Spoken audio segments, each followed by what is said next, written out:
Perhaps we need some outside universal threat to make us recognize this common bound. I occasionally think how quickly our differences worldwide would vanish if we were facing an alien threat from outside this world.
Good evening and welcome to a brand new week of Spaced Out Radio tonight. My name is Dave Scott. Dr. Joan of Angels is going to be with us here shortly. And trust me when I say this, she has nice hair. She has nice hair. We're going to have fun with her. Her energy is magnetic. Magnetic, let me tell you. So, yeah, I'm having a good time. And we're going to have a good time as well. Dirty Phil should be along here in a little bit. But first, let's say hello to each and every one of you because you guys make the show so nice. We have Race Fan in the gold medal position. Laura Lobbs with a silver. Eternity Eternal with a bronze medal tonight. Bill Sardellis is here. Bill Sardellis will be signing autographs after the show. Line up to the left of the studio, if you don't mind, to the left of the studio. Scrolling on down, there's Kitty Caddywhack, Mrs. Donna Cantor, and Flubber Lane. How are you all? Kathy Evans, Michael Morris, Andromedan. How are all of you? Frankie B, Paul Shreves, welcome to SOR Chat. Karen and the Woo Train, how are you? High Necessary Dialogue, Stephanie Kenny Blankenship and Ethanol. Good to see you all. Mel WD40 is here lubing us up for tonight's show because you always want to go into a show nice and smooth. You don't want any of that rigidness when you're talking spirituality and finding your Zen and Chi. Never feels good.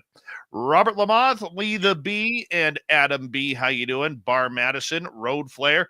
Shelly is here. Shelly will be signing autographs after the show as well. Line up to the right of the studio, if you don't mind, to the right of the studio. Little Timmy James in the chat room. How you doing, Tim? Good. Good to see you.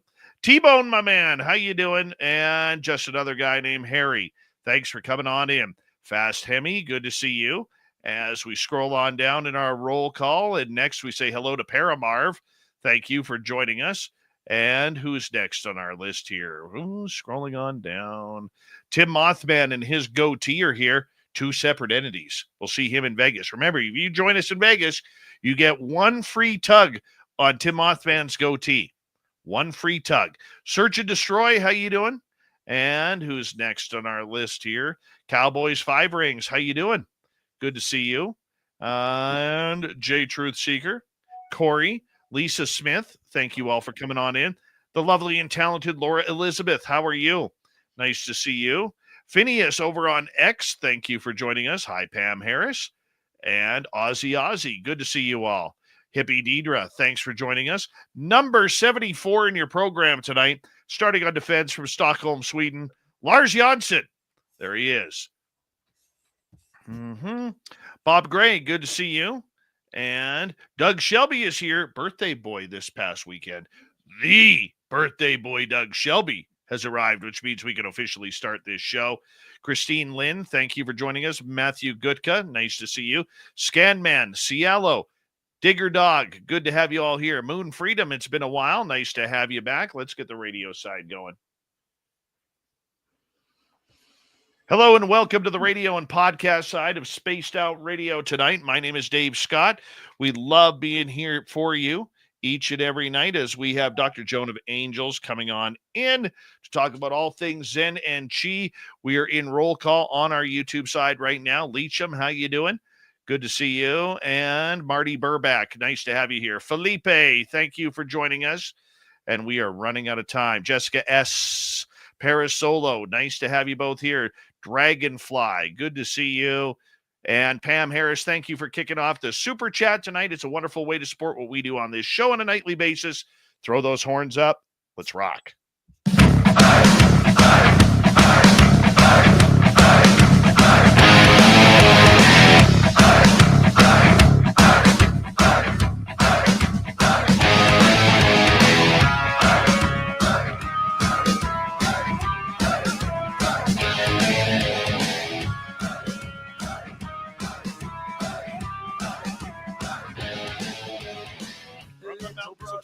British Columbia to you listening around the world. This, my friends, is Spaced Out Radio.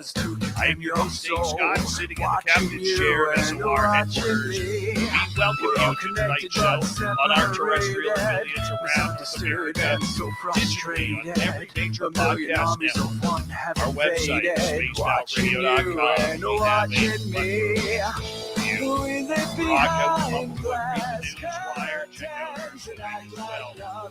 You can follow us on X at Spaced Out Radio, Instagram at Spaced Out Radio Show, and on Patreon at Spaced Out. Tonight's show is brought to you by Chive Charities. Help make the world 10% happier by visiting Chive Charities today. You can find them on our website.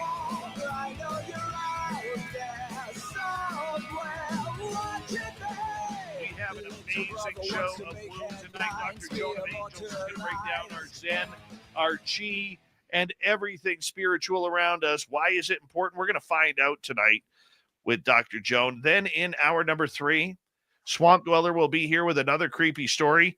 Then little Timmy James will be in studio for the UFO reports. All right, let's get right to it. Dr. Joan of Angels is a visionary, intuitive, miracle mentor, soul portrait artist, and transformational guide with over 40 years of experience in unlocking human potential.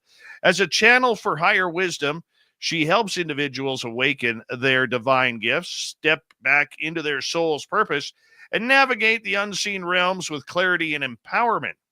A lifelong experiencer of the mystical and unexplained, Dr. Joan has encountered prophetic and profound angels and ET visitations, cosmic downloads, and multidimensional insights that have shaped her mission to assist humanity in this time of awakening. Her work bridges the esoteric and the practical, combining intuitive readings, energy healing, and quantum level activations to help people break through limitations and access their highest timelines. Oh, this sounds good. This sounds really, really good. Her website, if you want to check it on out, is joanofangels.com. Highly suggest you do. Let's bring her on in. Dr. Joan, it's good to have you on Spaced Out Radio for the first time. How are you?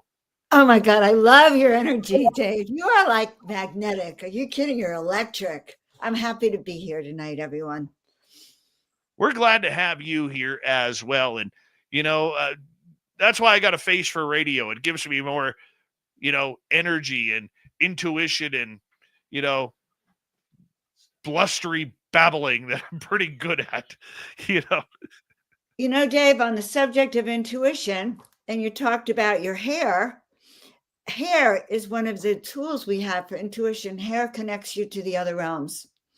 Just like in David and Goliath, and they cut off Goliath's hair, or the Native Americans, when they were sent over to Vietnam and they would cut their hair, they lost all their tracking ability. So hair is really important. Oh, yes. Yes. I like a good mane. That's for sure. As Tim, he's bald, so he just rubs his head, wondering what the hell's going on now. 40 years you've been doing this, 40 plus years you've been working with the mind, body, and soul. You were a chiropractor for a long time. You now help people find their spiritual path. Why have you devoted so much time to trying to help humanity?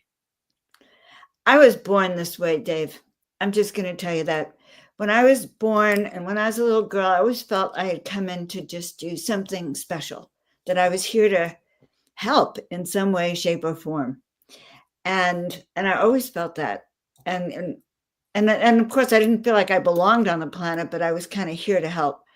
And then when I was younger, right after I'd started practicing, I went to this visioning workshop.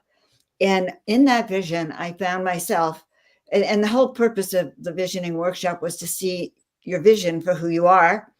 And there I was standing in the Coliseum, and I was on a podium. I was dressed like a beautiful, white, glamorous, gorgeous angel, translucent. There was an angel behind me, and millions of people were crossing in front of us, Dave. And they were in wheelchairs and crutches and crawling. And I just waved my hand, and they got up on the other side, and they got better. This angel said, "You're here to heal and inspire millions of people." And from that moment on, I was like full on this purpose. The divine path that you have been put on, is that one that came from your own soul?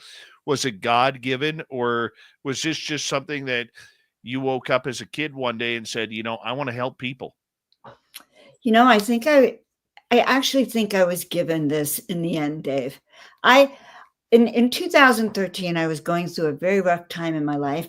I was asking for miracles, and I heard the voice that said, "Paint 33 angels in 30 days." And I just like, what? And they said it again and a third time, and I finally did this painting. And I started painting 33 angels in 30 days. I put them up in the loft that became the angel loft, and a book falls off the shelf. It says, "Your call for angelic assistance has been heard." And that was a turning point for me, because I dove in, I began painting angels, I began listening and hearing messages, and it confirmed all the things that I had been doing for these years. I had gradually become an intuitive. I had a master's in counseling, and I was doing readings for people, and I started to use this gift. And about a year or two into it, I was introduced to this new woman. She says, "What's your name again?" And I start to tell her. And she says, "Say nothing." And she goes like this. And the restaurant goes quiet. And I hear her from a distance going, "I know who you are. You're Joan of Angels."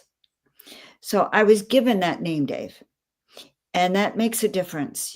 I was given that name. And even in 220, I had to reaffirm that I was going to do the work that I came here to do, which is really just to inspire each and every one of you that you too have a soul purpose. You too came here for a mission. We all did. And as a matter of fact, this is the time our mission is happening. 2025 and beyond, the last few years have really crafted us to be better at this mission and be leaders. But this is our time. So yeah, I feel a strong resonance now. It took me many years to step into the title Joan of Angels.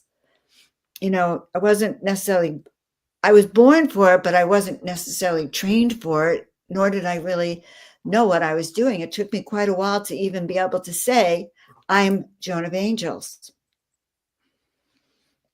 and cheer for I know myself. that you have the ability to help people heal and transform. Is it you who is guiding them to that? Do you have the divine power, or are you breaking into their consciousness and opening it up so they know how to heal themselves? What a great question. It's not me. By the way, I'm a conduit. I've always been a conduit of energy. And I actually raise people's energy just by walking into a room. I have always been that way. So now the rest of the question, you have to repeat it again. Well, do you feel that it's your job being a conduit to allow people to open up to see what's inside of them so they can heal and manifest themselves? Absolutely. And I've been doing that since my days as a chiropractor. I used to give a lecture every week on how to get healthy. And I would always talk about how my job was to help them learn how to leap out of bed, leap over tall buildings in a single bound so that they could do what they came here to do, and to align your body, mind, and spirit so that you can actually live this life purpose, live what you came here to do, this soul purpose, this soul mission. And nothing is worse than getting all excited about your purpose and then falling flat on your face. You're too sick, you don't have enough energy, or you're too depressed. So we work on really aligning that so you can share your best gifts, because when you share your best gifts, Dave and I benefit. We all benefit from it. And then that energy spreads. Higher vibrational frequencies spread and raise the energy of other people. And you know how much negativity is out there. So it takes a lot of us to just raise that light energy. And you all came here to live your mission, to find it, to call it in, live it, and walk in that leadership, walk as the master you came here to be. What is our purpose? Ha ha. Well, on a personal level, it's all different. But on a soul level, Dave, so many of you out there volunteered to be here now. The call went out in the galaxy, planet Earth needs help, and many of you raised your hand and leaped down here to serve. And that was part of your destiny. And to do that means that you have to start to learn how to access your gifts, the gifts that you came here with, the tools, and what it is you're best at. And that's a learning lesson, because they wipe out our memory. Dave, they wipe out our memory when we get here. So half of your purpose is to start to remember how powerful you are, and remember the gifts. Remember that you can be telepathic. Remember that you could be clairvoyant. So that's part of it, is remembering. The second part of our mission, and you all have a different mission. My mission is to heal and inspire and help awaken all of you. But each of us has a different part of it. But we remember that the second part of it is, even if you don't know exactly what your mission is, you're still here to learn how to master this planet, how to step into your highest purpose, how to live your best life. Because if you don't do it this time, you're going to come back and do it again. So part of life is learning how to raise your vibratory frequency so that you can, in fact, master the lessons that we all get here. To those who are very skeptical of that, many people, have heard a lot of intuitives say the exact same thing, which is, we're here to raise our vibrational frequency. We're here to improve our soul purpose. We are here to learn the lessons that we didn't learn in our previous incarnations. And it's always a stepping stone to try and get to the ultimate level of goodness, or whatever you call it on the spiritual level. The skeptics will say that this sounds corny, that it sounds like something written out of a fairy tale make-believe, where people will be, falling for this and wasting their time in life not trying to find their own open source. Now, I don't agree with that theory. I agree more with your theory. But even as a journalist, I have a tough time believing that there is an open, a revolving door to how we get spiritually more enhanced. There are so many aspects to this, just many, many aspects to this, Dave. But, each of us, I'm going to quote in Alice in Wonderland, the Queen, right? The Queen of Hearts. She said that she wakes up every day and has at least several miracles before breakfast. We can live in a world that's either the miraculous and miracles, or we can live in the 3D world where everything is linear. A is B plus C. Yesterday, I was lying in bed, and it was my birthday. Okay. And I'm asking for what I want on my birthday. And I happen to need a new car.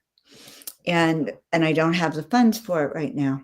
So I'm going, I want a new car, and that's what I want for my birthday. And I got up out of bed and I completely forgot about it. And a few hours later, we're on the phone with my cousin and we're talking. And he said, well, Joan, I'm going to send you a check for your car. It happened just like that.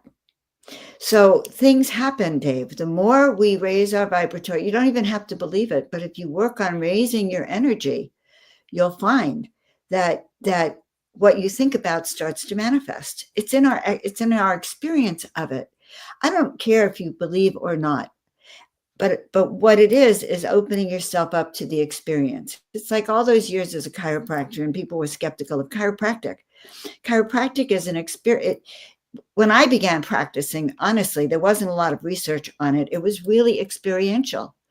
One person got better, they told the next person, and then the next person, and the next person, and enough people said, it's really good. It's helping me. So it's the experience of it. So, guys, if you begin to notice that maybe my daughter, who's been a skeptic her whole life, which really is a little frustrating, actually texted me. She's in London. She WhatsApped me. She said, Mom, what does 1111 mean? My daughter, the biggest skeptic of the planet, asking me what's 1111. We get on a call. She says, Mom, I'm seeing this number 111, 11, 11, 11 everywhere. What is it? What's going on? What is it trying to tell me? So someone who wasn't awake, who was a skeptic of like a month ago, is now going, I think I'm seeing a sign. So maybe a sign could be, for many of you, you hear the same song over and over again. And then you look and go, was that a sign? If you're hearing it over and over again, it's a sign. If you're asking for help and a truck goes by that says angel maids, your angels are trying to tell you something. That happens to me all the time, by the way. So we're constantly getting signs if we pay attention. You can live in the magical world of miracles and magic and start to learn to trust your intuition, because they say that people who trust their intuition learn and start to hear even what their purpose and mission is. The idea that angels are all around, especially for those who are agnostic or atheists, they have a tough time believing that this is even possible. How do we know them? How do we create that relationship? Well, first of all, you have to be a little open to it, because if you're putting up blinders, then the blinders will serve to kind of keep that experience from you. But I kind of liken it to having a curtain between our realm and that realm. And you can open up the curtain, but you have to learn to pay attention, to listen, to ask. So sometimes in the beginning, if you say, well, send me a sign. And you might say, for me, the first signs I used to get when I was getting married a long time ago, going down the aisle, there was a quarter or a dime on the ground. And my dad said to me, pick it up. And there I am in my beautiful white gown, and I bent to pick up this coin. He said, you have to put it in your shoe, because every time you see that a coin like that, it's going to remind you of me. And it does. It just does. So, experiences happen that you can't explain. And so how do you explain away interdimensional things like this? It's experiential. Oh, I get that. I got thrust into absolutely everything when I started having my own experiences a number of years ago. And to be blunt with you, it was tough. It was tough to accept. It was tough to understand. Hell, that's why I started a radio show 10 years ago, because as a journalist, it was keeping me up until 3, 4, 5 o'clock in the morning trying to figure out everything that was going on. And what bugged me about my experiences was mine were always just a little bit off of what it seemed like everybody else had. So, for instance, if I saw a black triangle, my entire undercarriage was lit up, not just the 3 points. And it would be difficult to try and, figure out what was truly happening with the connections that I was gaining. And I'm sure there's a lot of people out there who say, I just can't find the matching knowledge of what I've experienced. I've read all online, I've Googled, I've YouTubed, I've done absolutely everything I should, and nothing seems to line up. Well, number one, Dave, of course, nothing lines up. Not only do we live in this matrix, but we live on a timeline that's already been screwed up, and they've altered our history. They've reset us so many times. How could we actually know if we're coming or going, and what's real and what's not? For instance, we're just learning the technology that they had a long time ago. They had free energy. Back in the 1800s, the days of Tartary, they had free energy. And now look where we are. Like, we're lucky if we start to get free energy again. So some of the technology has been hidden from us. So we don't even know. So, also people get information from their own guidance that may not make sense to you today, but write it down in a journal, because in 5 years, suddenly there's going to be technology that matches it or information that matches it. And that's how I do my research. I find missing gaps. And then one day it's like, oh my God, this clicks. I read something the other day, clicked right on timelines. It's like, oh my God, that's how it worked. But 5 years ago, I wouldn't have recognized the answer even. Is it a learning curve, as we got about 2.5 minutes to go, a learning curve every day for you? I still leap out of bed ready to go, Dave. It is a learning curve. I'm still learning lessons. I'm still living on my purpose. I still have work to do. And it excites me. It excites me to teach people new things. I'm a teacher. I'm a healer. I'm an activator. So I get excited about, like, other people too, to hear your results, to see what's going on. I do. I think you do too. Yeah. Mine is at a whole level of frustration. Let me tell you that. Oh, that I don't know. Well, you know what? I think when you take the plunge into the spiritual aspect of everything, trying to learn everything that's going through your mind, because it isn't just one aspect. It isn't just, finding that spiritual zen. It isn't that next crystal you're going to buy at the holistic shop. It isn't about ghosts. It isn't about UFOs. It isn't about cryptids. It's about absolutely everything that ties into it all.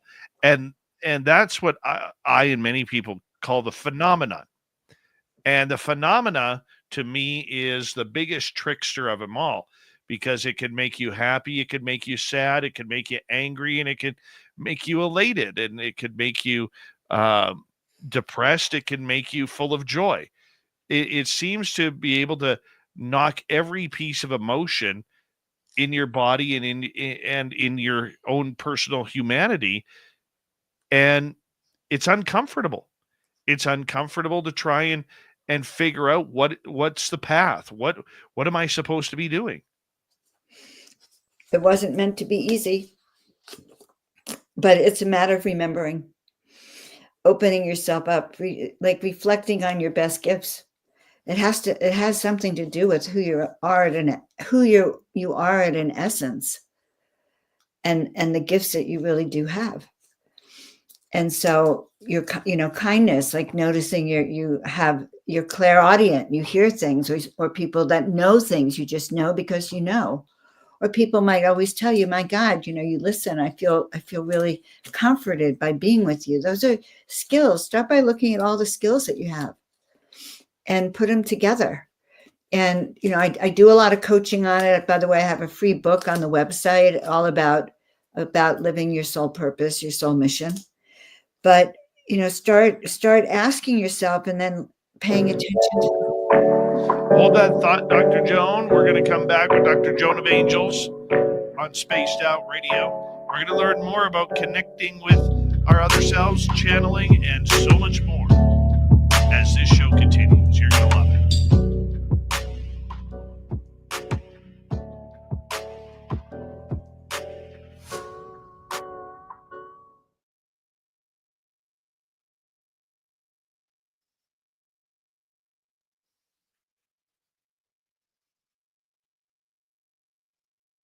All right, we are clear. So our YouTube audience and our podcast audience could still hear us. Our radio audience cannot. You having fun, Dr. Joan? Oh my gosh, yes. Oh my goodness, yes. I used to go live every week, and I haven't for a long time. So it's great to have an audience. Your energy is fantastic. Yeah, thank you. I'm still trying to figure out what the hell it is I'm supposed to be doing, but that's okay. Okay. When's your birthday, Dave? May 24th, Can I ask what year you were born? 1973.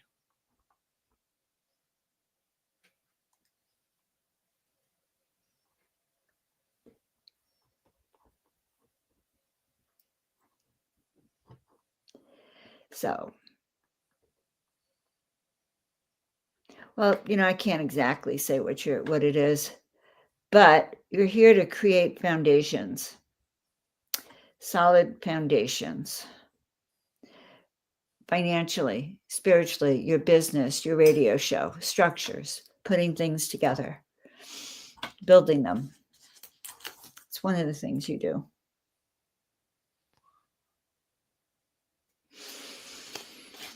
And you're in an interesting year. A lot more, if you think you're doing a lot, it's a lot more service, maybe a lot more helping others this year. You do a lot. This radio show, this show of yours really uplifts a lot of people, Dave. So you may not know what your purpose is, but I could tell you one of the things it seems like your assignment is uplifting people, helping them feel better. I try. That's for sure. I get uplifted by people too. I'm sure all these people make you feel better. But seriously, and you have that energy of it, and that's one of the things you do. I don't know the rest of your life, but I get that this is your way. I mean, you may have started it for your own curiosity, but there's a lot of regulars that you have here who rely on you. Oh, yeah. See? Yeah, they're good people. Yeah. They are good people. Speaking of which, hello, Warden Dragon. Hello, Blue Cruise. Hello, Rexa Millions. Hi, Dirty Filth. Give us a thumbs up. Hi, Dave. It's good to see you here. Good to see you too, Dave. Hi, Doctor. Hello, what are you making there? Some cartoons about a surprise that I can tell everyone out about at the top of the hour. Ah. It's an art collaboration. Nice.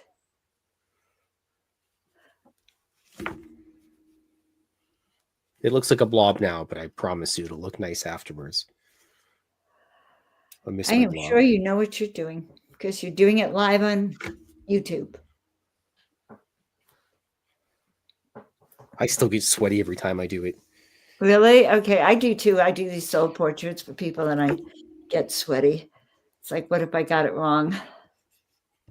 Well, luckily, it's watercolors. If I make a mistake, I can change it up on the fly and nobody really notices. Ah, okay. Except for me. Well, Dave Scott, your purpose will be to become the first head coach of the world. Oh my God, I think that's probably true.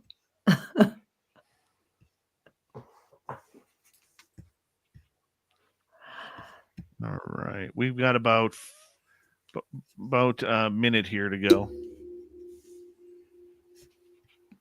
Look at this. They're all telling you your purpose, Dave. Canadian national pickleball team.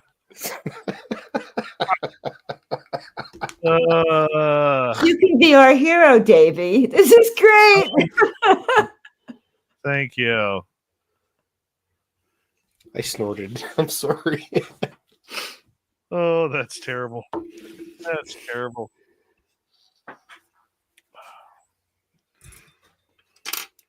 All right.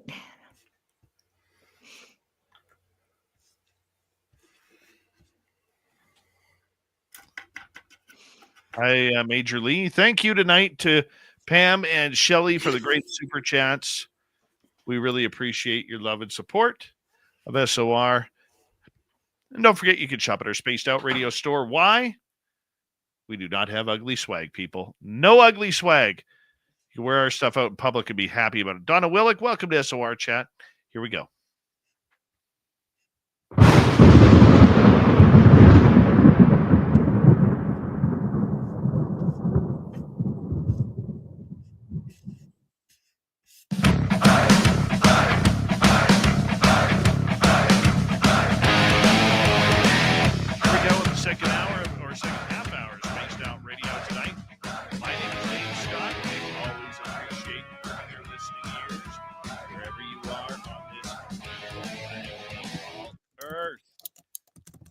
reminder to all of you that if you missed portions of this show or others, check out our free archives on YouTube or any major podcast network.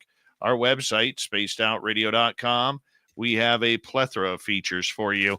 Rock out to Bumblefoot, read the news wire, check out our swag as well. Follow us on X at Spaced Out Radio, Instagram at Spaced Out Radio Show, and on Patreon in the Space Travelers Club. Here we go. Dr. Joan of Angels is here hanging out with us. We're having a good time, and we're going to learn more about the channeling aspect of our spiritual side, using our own telepathy to connect with all things spiritual, Zen, and Chi. Dr. Joan's website is joanofangels.com. Dr. Joan, welcome back. I am so happy to be here. Thank you, Dave. It's fun. We're fun people around here. I think so. How often do you channel? Sometimes every day, but it really depends. I'll channel for people. I'll channel on stage. I'll channel if I'm writing something and I need information. It'll come through. I channel a lot when I paint, actually. Most of my art, I'm not a great artist, but I channel it, and then that's my excuse. I call myself a paintbrush of the divine. When you are channeling, what do you see? Are you verbal, or are you seeing pictures? Well, sometimes, and this is kind of crazy. Have you ever been to Contact in the desert? No. Okay, well, I went to Contact in the desert, and I used to live not far from there. So I went home, and I get into bed, and I'm just thinking about and kind of going into a little trance. And the next thing I know is I see a bunch of military people right across like this. And that was visual. I don't often see visual except certain times. And so and there was military there that was like actually tracking people. So I got in bed and I saw these military figures. Or sometimes when I'm painting and I'm in the visual realm, I will see faces, different images, different like goddess energy, like goddess images, different. It's kind of crazy. So I will see that. And when I paint, it's more a sense or a feeling of things sometimes. Or sometimes they'll just take over my paintbrush and I can close my eyes. That's interesting. When spirit comes to you in a channeling session, how do you feel afterwards? I love having that kind of connection. It's a really good connection. Plus, it's reassuring when you actually hear answers. I find for me, it's like I'll dictate it into my cell phone. I have an app that will transcribe it, or I'll write it. And when I'm writing, it can flow much easier. And you can all start, you can start by having a cup of coffee or a cup of tea in the morning and have a journal. And if you don't know if you can connect, start with a deck of cards, an angel deck, an oracle deck, and just ask a question and then read the card and think about it and write down what comes to you. And that's a good way to start. Did you ever notice that when you first started channeling, the messages that you were getting were very much, hard to figure out whether you were actually hearing a spirit's voice or you were actually making up your own answers through your mind? I went through that for a while. Yes, it's really, I used to always think I'm making it up, especially when they were being nice to me. Saying all these kind things. I really thought I was making it up in my own head. But, I really started channeling after 9/11. And the things that I was told, just there was nothing about it in mainstream or anything. And I really did think I was making it up. It really, later I saw things that other people wrote and other channelings that really confirmed maybe what I had written. But oftentimes, guys, just write what you're feeling, write it down. You will get, and you can ask for confirmation if it's something that's a little bit off. You say, show me some confirmations, and start looking for it, and you will find it usually. What was confirming for you that you had these messages coming in, that they were true messages and not just of imagination or want? Well, I do a lot of readings for people, Dave. And so I get a tremendous amount of confirmation. I did a reading for someone. Oh, this is so funny. I've been doing shows, and I have this particular deck, and I usually don't do them on shows, but recently, before the show starts, I've done it for my guests. I just pulled a card, and I pulled a card the other day. I can't remember what it said, but I read it out loud to my guest, and she kind of didn't really comment on it. We go through the whole interview and we're talking, and it wasn't until the end that she told me that that was actually a literal place, and that she had been told about it in her own channelings and guidance. So confirmation is really important. And that's what I always look for in my readings, to make sure I'm like in the right place with people. And that's what good mediums do. You know, you go and listen to a medium, and I'm not a medium. You go and listen to a medium, and they'll describe the person they're talking about to you. You know, anyone can make up, oh, I see someone that looks like your husband. But if they can describe that husband to you, that's definite confirmation. So look for confirmations, is really what I have to say about that. You do a lot of readings out there for people.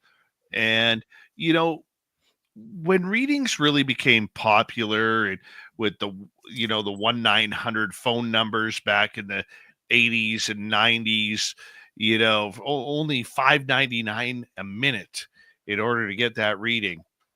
There was a lot of people out there. They were looking for the simple questions in life. Am I going to find a wife or a husband? Is my partner cheating on?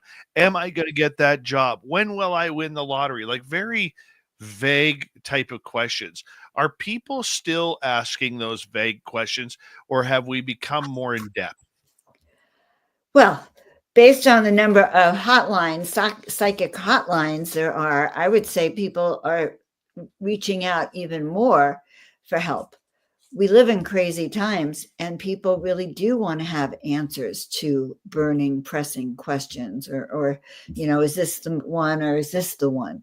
So we haven't changed. People have been wanting to do divination forever. It's just that the church disapproved of it. Society would disapprove of it and made it look like it was a bad and evil thing.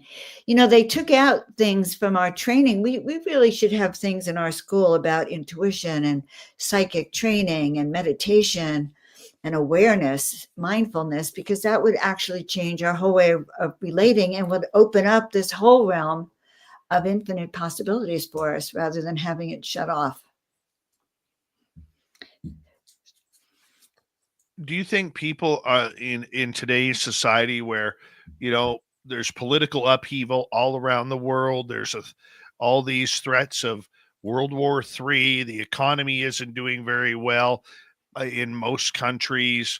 Some of us had to live with a former prime minister who everyone hated. There's a lot going on right now in this world that makes people highly uncomfortable. We're not used to making our own bread, or growing, or growing our own vegetables, or raising chickens to get our own eggs, or whatever it may be. And we've lost a lot of that work ethic as humanity, and people are struggling out there wondering what to do. Is that what you're seeing a lot of right now? Well, there's definitely a disconnect, and a disconnect. Like, if anything should happen to our grid, most people in America, or a good portion of them, wouldn't even know what to do, or how to get food, or how to, where does our food even come from? So I see that. Most people in America, it depends. It really depends. There's the awake and the unawake, Dave. And I think that's across the entire planet.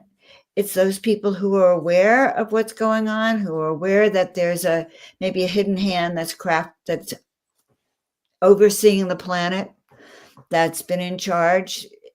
Other people, that the extraterrestrials are here. And there's other people that refuse to believe it. And and then it goes the same way.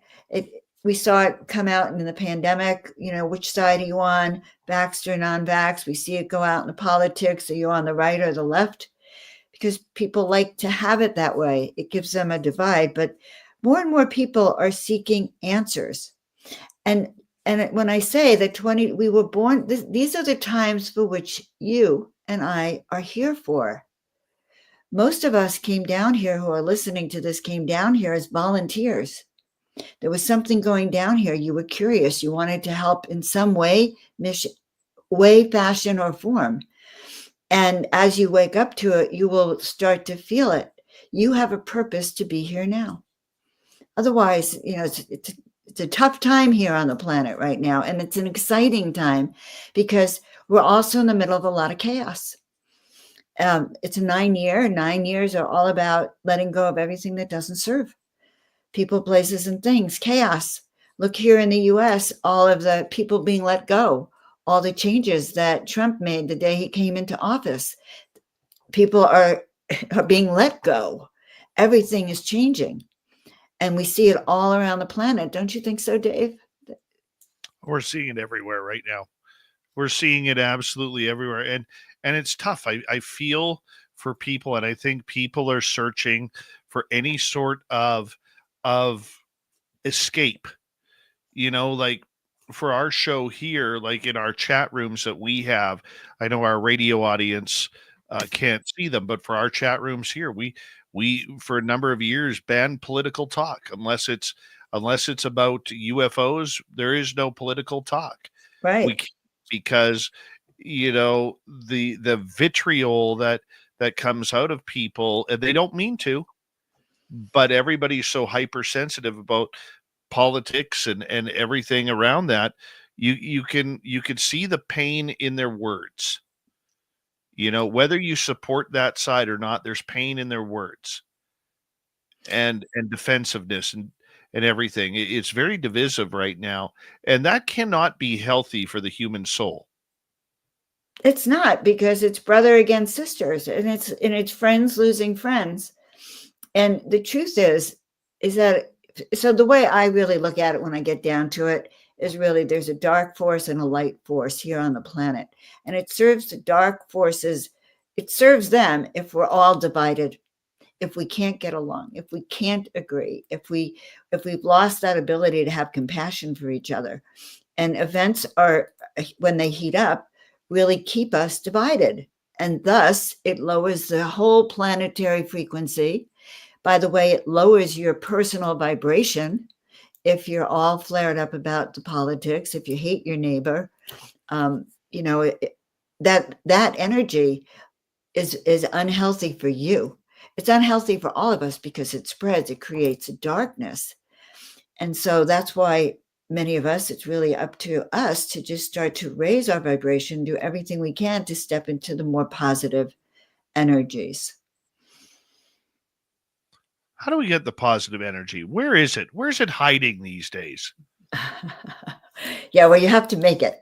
You have to make your own. It's in the joy. It's in dancing. It's in movement. It's in doing the things that make you feel alive, and turning off your computer, turning off Twitter, going to really going inside and really checking in with yourself on a daily basis, always, all the time. Otherwise, we can lose ourselves, especially these times.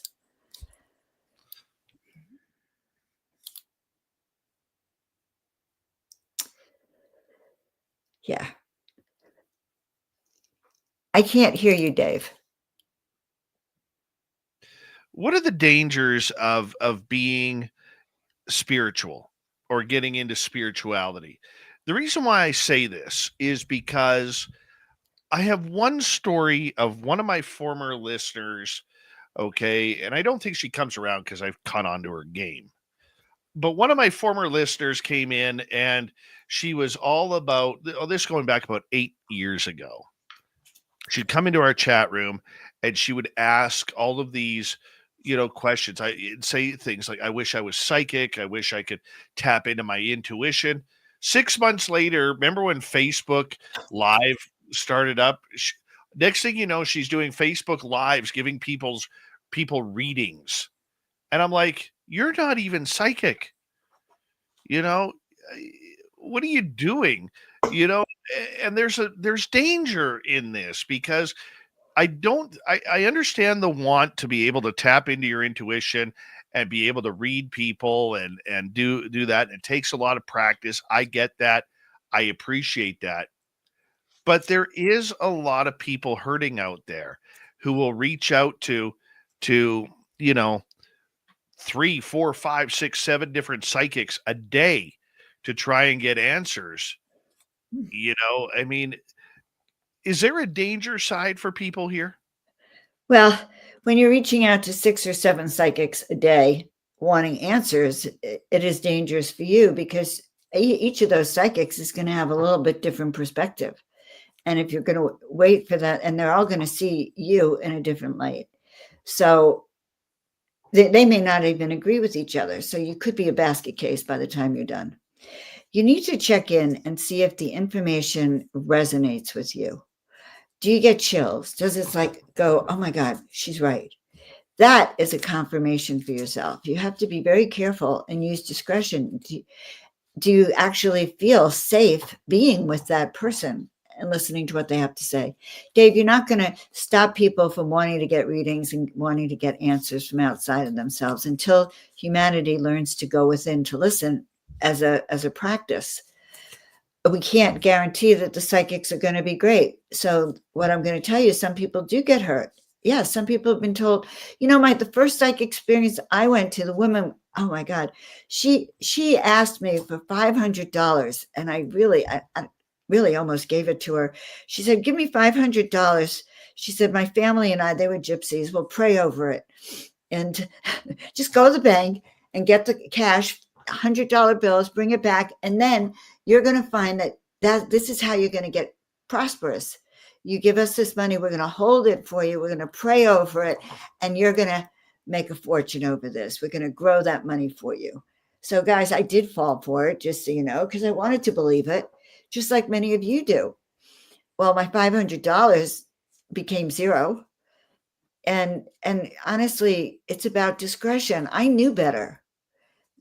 I do a lot of identity theft protection stuff with people, and everyone says the same thing. I actually knew I shouldn't click on that link, but I did it anyway. And then they got hacked and all their information stolen.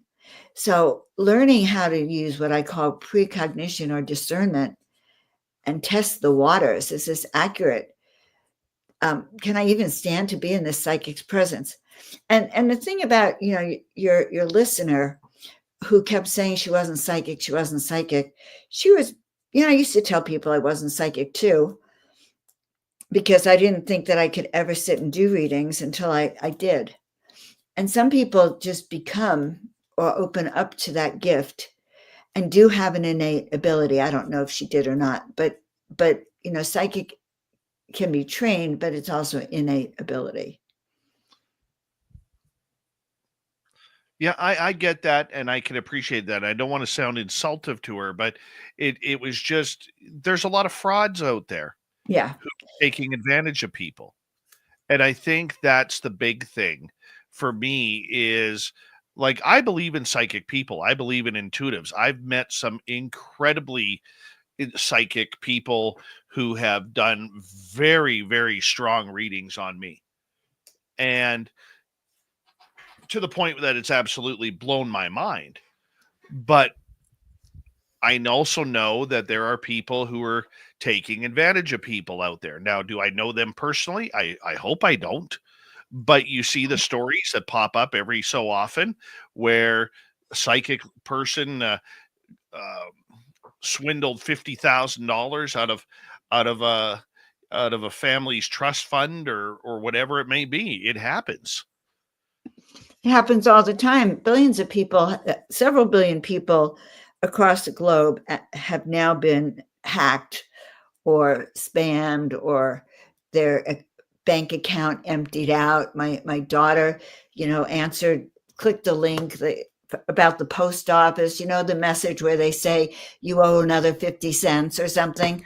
She clicked it lost $5,500 from that one. So it's happening everywhere, Dave. And so it's learning how to take precaution, like learning how to pay attention to the signs. Because like she said to me, well, Mom, at some point, she described the whole thing.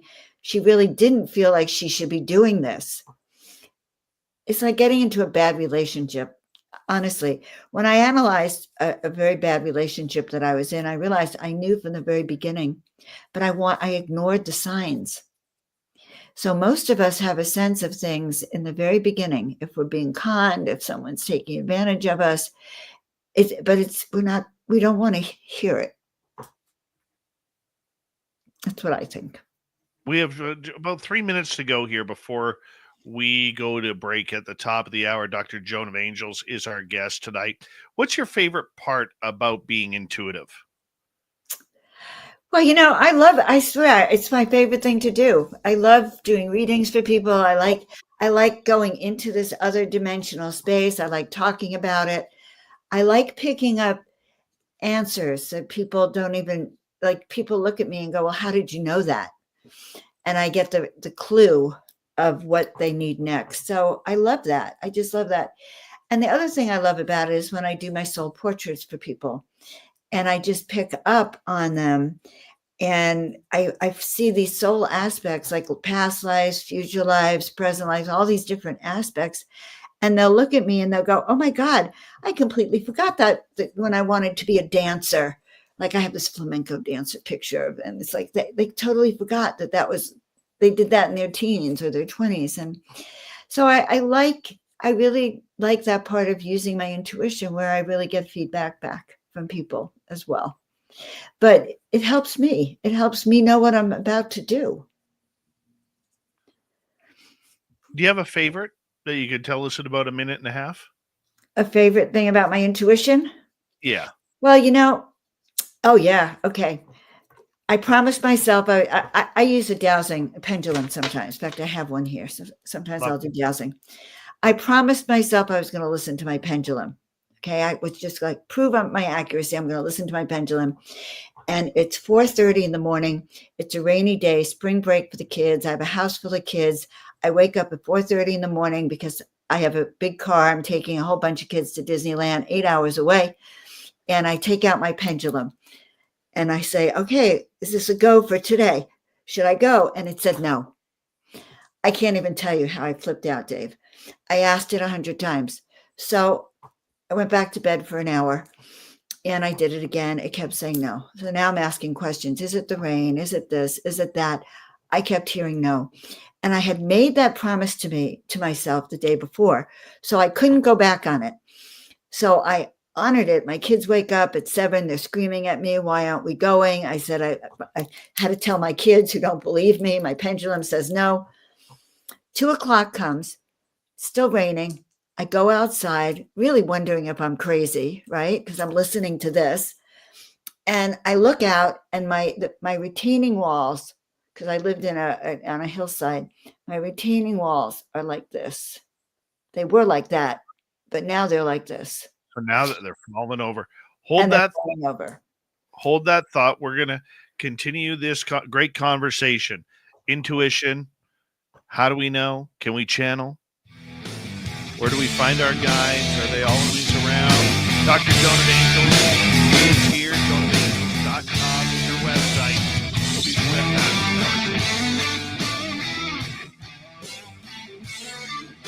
This is Spaced Out Radio with host Dave Scott.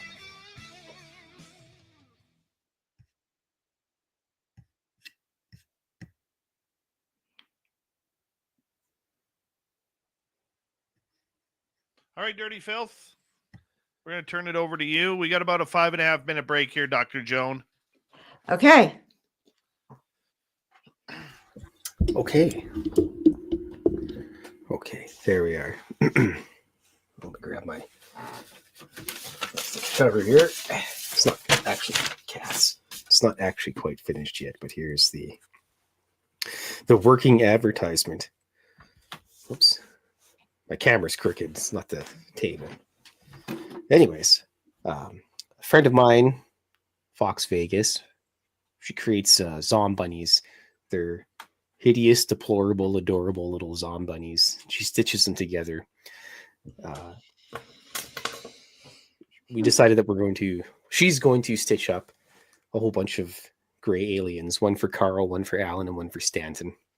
And then I'm going to provide a drawing for each of them, as well as a little biography about each alien. Oh, 1 second here.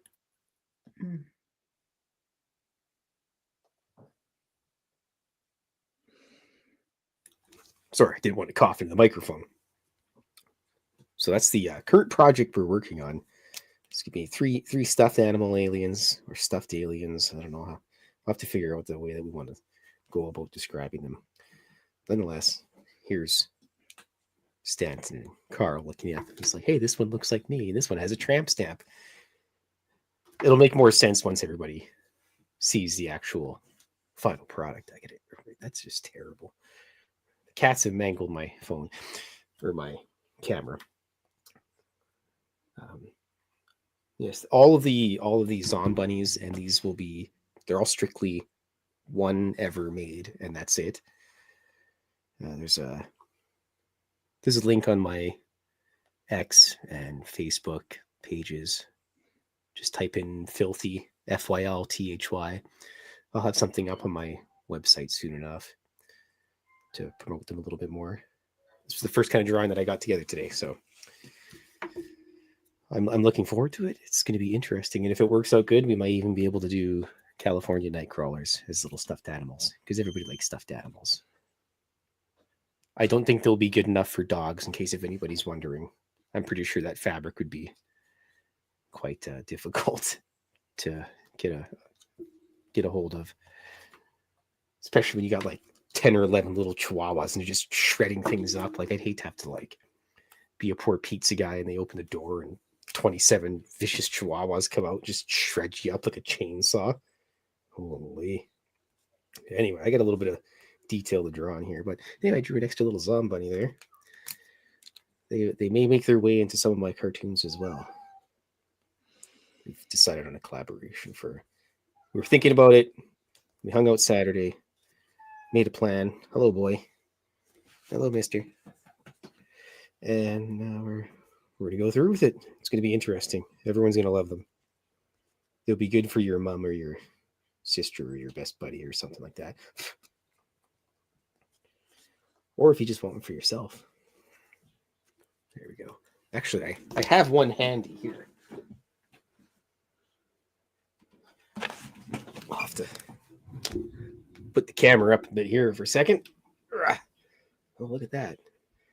Yes, it's my Mothman. This was a custom-made sideshow creature here. So, yes, it's all handmade. This is the only one in the entire universe ever made. There'll never be another one made like that. So it's going to basically be the same thing with the Carl, Stanton, and Alan. Beautiful. Let's put the old camera back down there. And I hope everyone's having a good night. I was excited about this. I had to draw a little advertisement for them, so that looked like Tim. Tim doesn't have wings. He's got a big beard, Joe.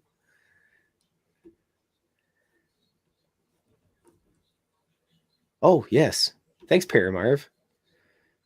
I tried to type it in the one time, but I guess because I'm technically on the host side, it doesn't really work. So I appreciate the plugging of my artwork. Kitties need snacks. Yes, cat tongues. They will be getting snacks. The gargoyle actually sauntered in here a few minutes ago. Hi, Dave. Looks good, filthy. Yes. I'll share some of the samples of the zombunnies with you in the group chat there. And we're going to make Carl, Stanton, and Alan stuffed animals. Nice. It's going to be beautiful. And if they work out good, we might be able to work something out with it. Anyways, it's cat snacks time, everybody. All right, Dirty Filth, we always love you. Thank you very much. And thank you to Pam and Shelly for our super chats tonight. Very much appreciate the love and support. And there's Dr. Joan back in, hanging out with us. We got about 25 seconds before we're going to get going here. And we're going to have some fun. Get your audience questions in because we will be asking them in hour number 2. All caps, please, if you're in our chat rooms. And here we go.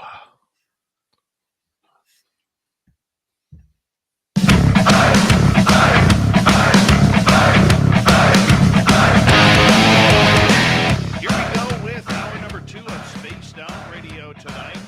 My name is Dave Scott. I'm here with Dr. Joan of Angels.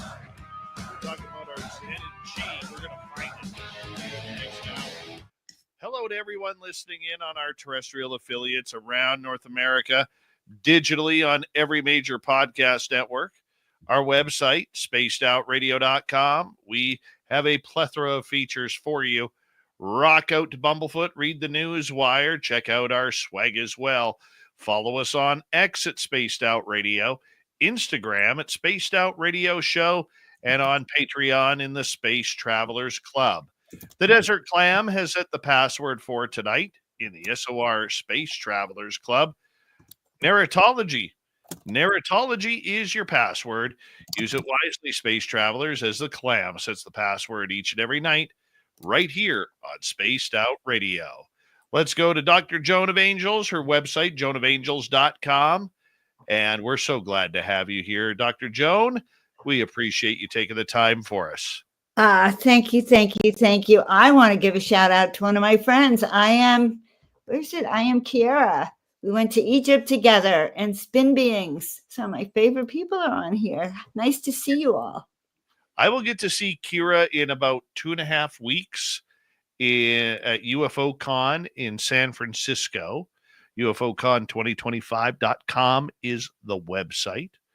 So that's kind of cool. I can't wait to see her again. She's amazing. God, maybe I'll fly up there. Wait a minute. Kiara, I'm coming. Oh, that would be awesome. That would be awesome. Yeah. It'd be fun to meet you there. It would. Let's talk about angels. Yes. We throw around this term angels in a couple different ways. There's the biblical sense, and then there's the spiritual sense of everything. What is your definition of angels? Oh boy, angels are messengers. They're energies of light. They're here to support us. They know why they know what our mission really is. They're here to help us clear the energy to be there. They're here to protect us. Sometimes they actually can save your life. They can alter your destiny. So they've always been here as out of compassion, I think, with humanity. So with the angels, are they spiritual beings from heaven? Are they something more? I think of them as yes, spiritual beings that come from the celestial realm. They're here to be in service of the light. They're here to help us be on the right path. They can help heal us. They can help guide us. They can help protect us in many, many ways. We can call on them when we need help, and you will get answers. And they've always been here as part of our mission, part of our soul contract, is that we do have angels with us. And they have the higher the angelic realms go, they have a direct connection to source. So they're here for our well-being. How do we get in touch with our angels? Well, you can sit and ask. You can actually say, I want to talk to my angels. When you go to bed, you can say, I'd like to, when I wake up, can I have the answers to what I need? You can do kind of what I suggested before. The way I started was I had an angel deck of oracle cards, and I would every morning ask a question and get the answers. And before you know it, I kind of felt really much more connected. I would actually know what card was going to be coming or which angel might be talking to me at that time. So it's a developed training. Are they always with us? They're always with you. The question is, what's in the way of you feeling them? Tell us a story about one of your conversations or connections with an angel. Well, that's a great question. That's a great question. When I first started painting angels, and I sort of didn't really know what I was going to do. It's like, why am I painting all these angels? And I told you I put them up in the angel loft, and a book falls off the bookshelf. And so they started talking to me with these books. Book falls off the bookshelf, and it's open to a page. It landed, open. Your call for angelic assistance has been heard. Now, I mean, that's pretty crazy. And then, I put the book back, and I thought, oh, sounds interesting. Was I going to accept it as confirmation? I was kind of getting there. And then a couple of days later, the same book fell off, and this page is now, these are the times for which you're called. These are the times for which you're called. And to be one of the chosen ones, you must choose. Those were the messages that I was getting repeatedly. So my messages came from books. And so every so often, I would go and I'd pull a card, because my messages would also come from a deck, or even I would open a book, and maybe I was worried about something, and there it would be in black and white. This is what. But the angels saved my life when they started to tell me to paint 33 angels in 30 days. That literally saved my life. It was an encounter, because I literally heard them. I began to see them all months, because 33 angels in 30 days. And they would be right there helping me paint. It was actually a very beautiful experience for me. So, Guardian angels. What's the difference between an angel and a guardian angel? well, we all have guardian angels that protect us. Their job is to protect you. Not all angels are guardian angels. There's healer angels. There's angels that might come when you're in trouble that you need. So we have a lot of different kinds of angels. We have prosperity angels, abundance angels, angels that can help you figure out your soul mission. So many different kinds. But the guardians are assigned to you. You have at least 2 guardian angels taking care of you. Do they always make themselves known to us? No, a lot of people go through their whole life and never know that they have an angel around them until maybe when they pass. So not everyone is aware of this, Dave. Not everyone's aware of any of the things that we're talking about. Some of it is really new information for people.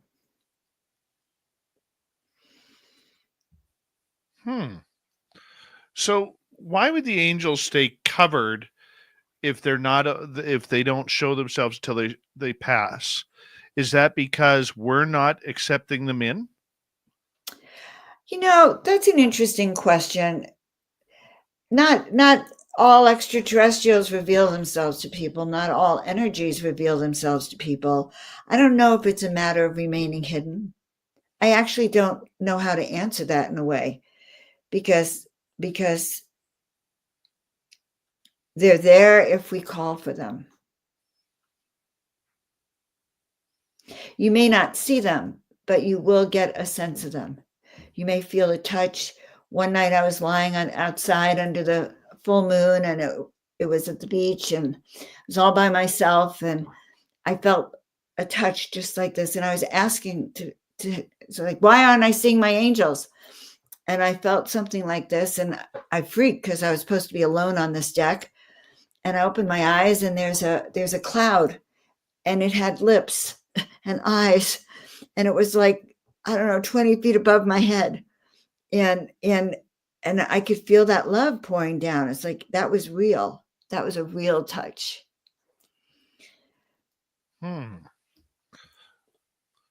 What is that little voice in I call it the soul voice, that will try to dictate what we should not do? Example, I had an ATV accident a number of years ago, probably, 2025? So probably 12 years ago. where the entire way up to the riding area, I had that little voice telling me, turn around, today is not a good day to ride. Turn around, go home, it's not a good day to ride. And I was like, I haven't gone for a ride in 4 months. I want to ride my ATV. 5 minutes into our ride, I hit a washout and rolled my ATV down a 200-foot embankment. Now, I was not injured. I came off the bike. I was not injured, but my ATV was absolutely destroyed. So, what is that little voice that tells us that we should listen? Because I'll tell you, I've listened to that voice ever since. That voice is what told me to go to chiropractic school many years ago.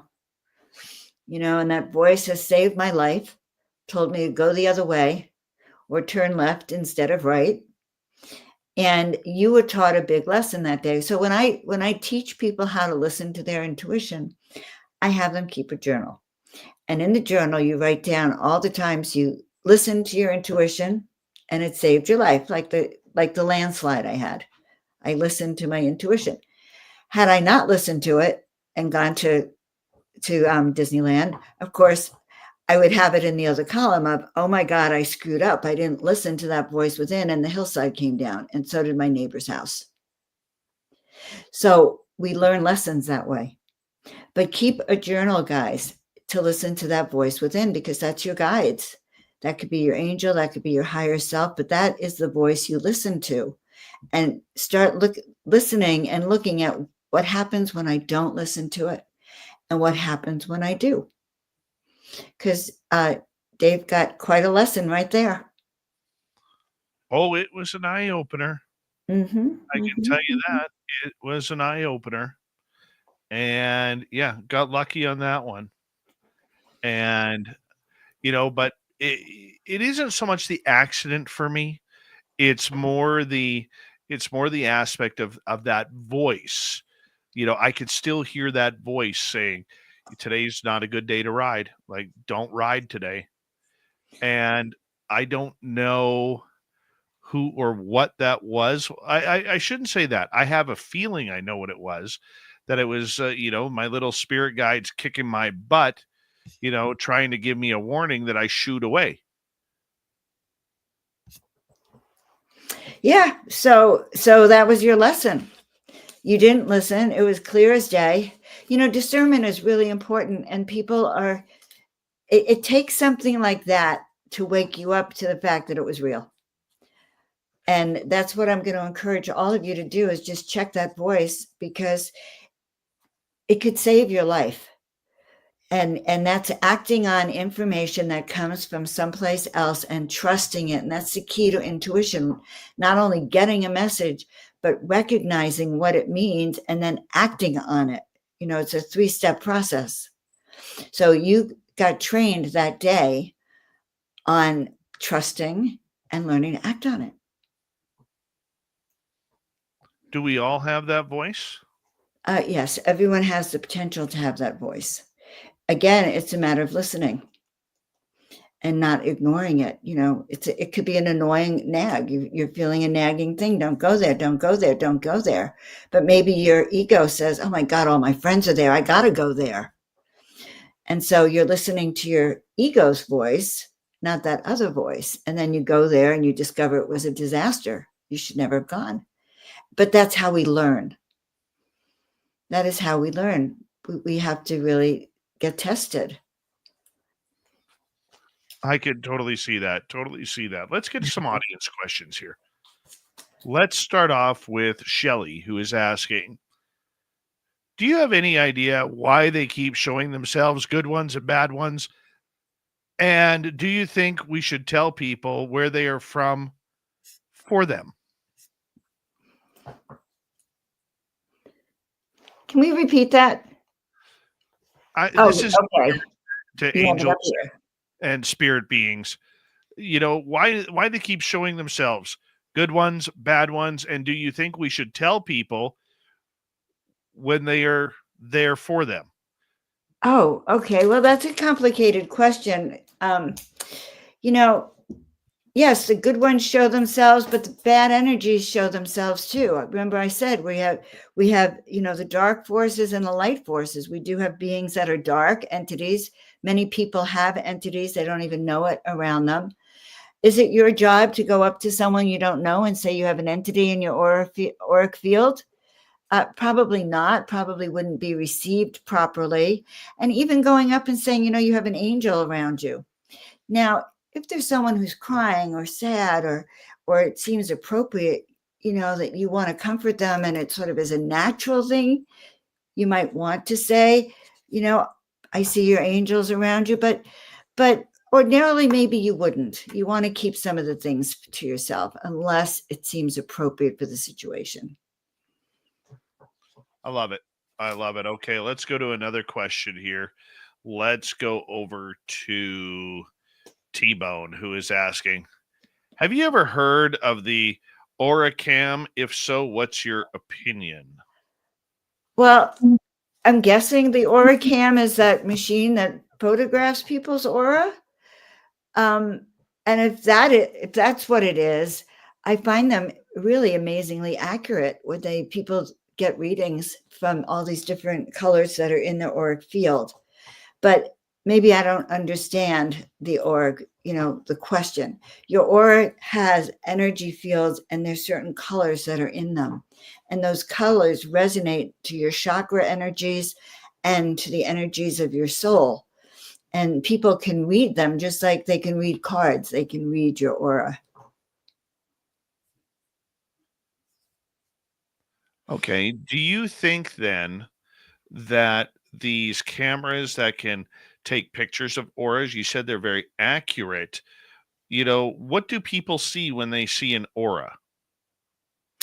Well, any of us could see auras. I don't know if you've ever practiced seeing aura. I first learned to see auras by having some friends stand in front of a white wall, and I would stare at them, and then I'd look off to the distance, and I would actually see a shadow around them.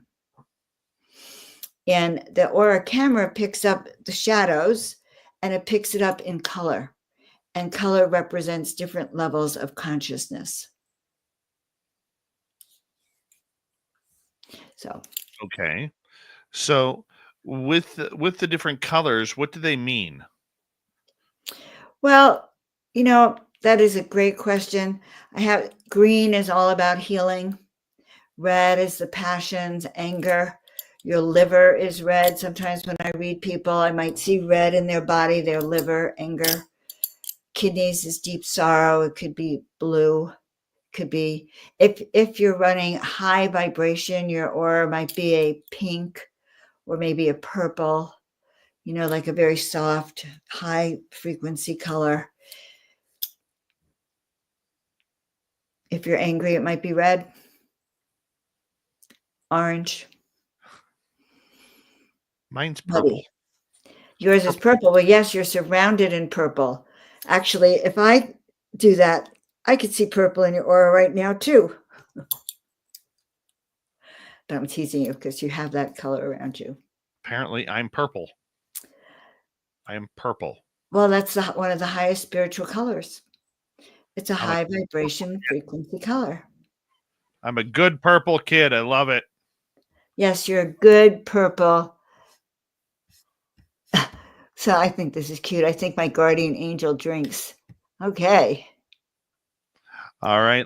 Let's move on to another question here. So we got about 4.5 minutes before we're going to go to break. Let's go to Hillbilly Herb. Why do some spirits cause us to have nightmares? Are they stealing our energy?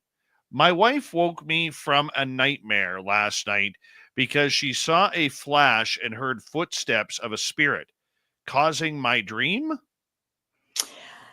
So again, there's lower frequency entities that attach themselves to people or places. And yes, they can steal your energy. What is alcohol? Alcohol, another name for alcohol is spirits. What's a spirit? A spirit is an entity that may attach itself to you. And yes, they may steal your energy. They may, scream things in your ear that aren't true. They can cause you to have hallucinations. They could cause you to be sick. In fact, if an entity lives with you long enough, you could get ill from that. And that's because they are dark energies. And it's also because certain addictions and as I said, spirits will open you up to those negative entities. The word jinn, G-I-N, there's a word J-I-N-N, and a jinn is a negative entity, a spirit that can attach to you. And yes, they can cause your dreams. They can enter your dreams. And all of that, let me just say something about this. All of that is why you need to learn how to protect your energy field. And you have to protect it spiritually. You have to ask that all beings that are less than the frequency of light leave, command them to leave, to never return. That's why we protect our identity on the 3D realm. We have identity protection. We do the things we need to take care of ourselves in this realm that we pay attention to.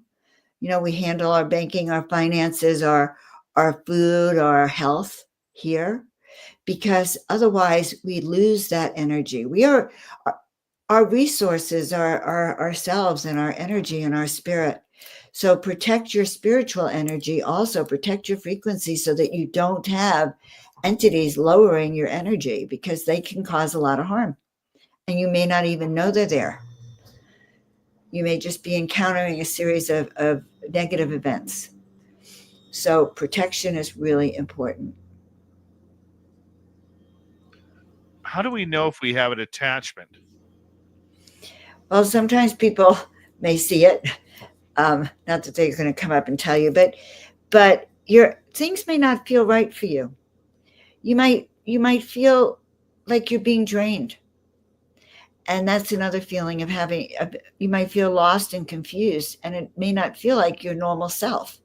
So if you're not feeling your normal self and your energy is wonky, it just doesn't feel like yourself, it's very possible that you might have, and if things are going wrong, consistently going wrong, you might want to ask if there's an entity around you.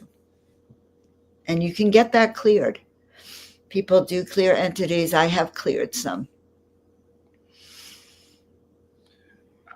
But if we don't have anybody who is intuitive around us, how do we know whether or not we could get it off? How do we get it off on our own?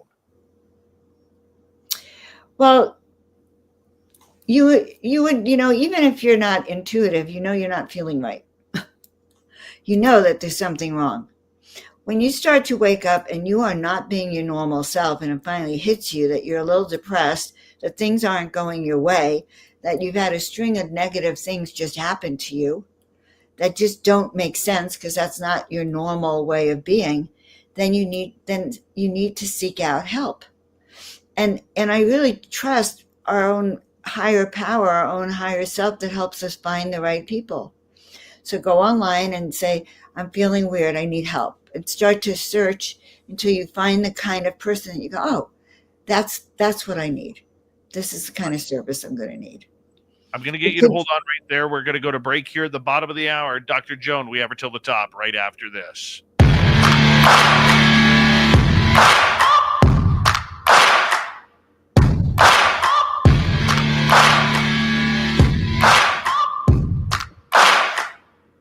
You're listening to Spaced Out Radio with your host, Dave Scott.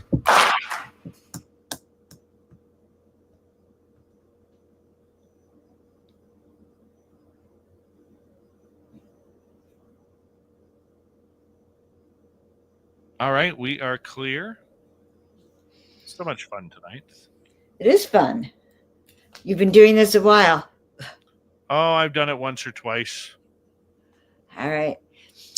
In the end, I'd like to tell everyone about my soul portraits and why they help. Sure. Damian Wyatt, how are you? And who else? Go there. Just searching for questions here.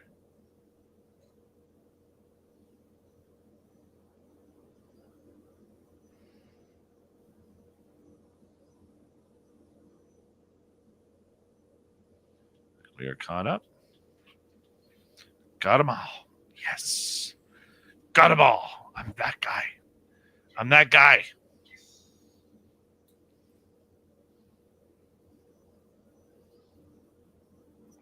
It's been so much fun tonight.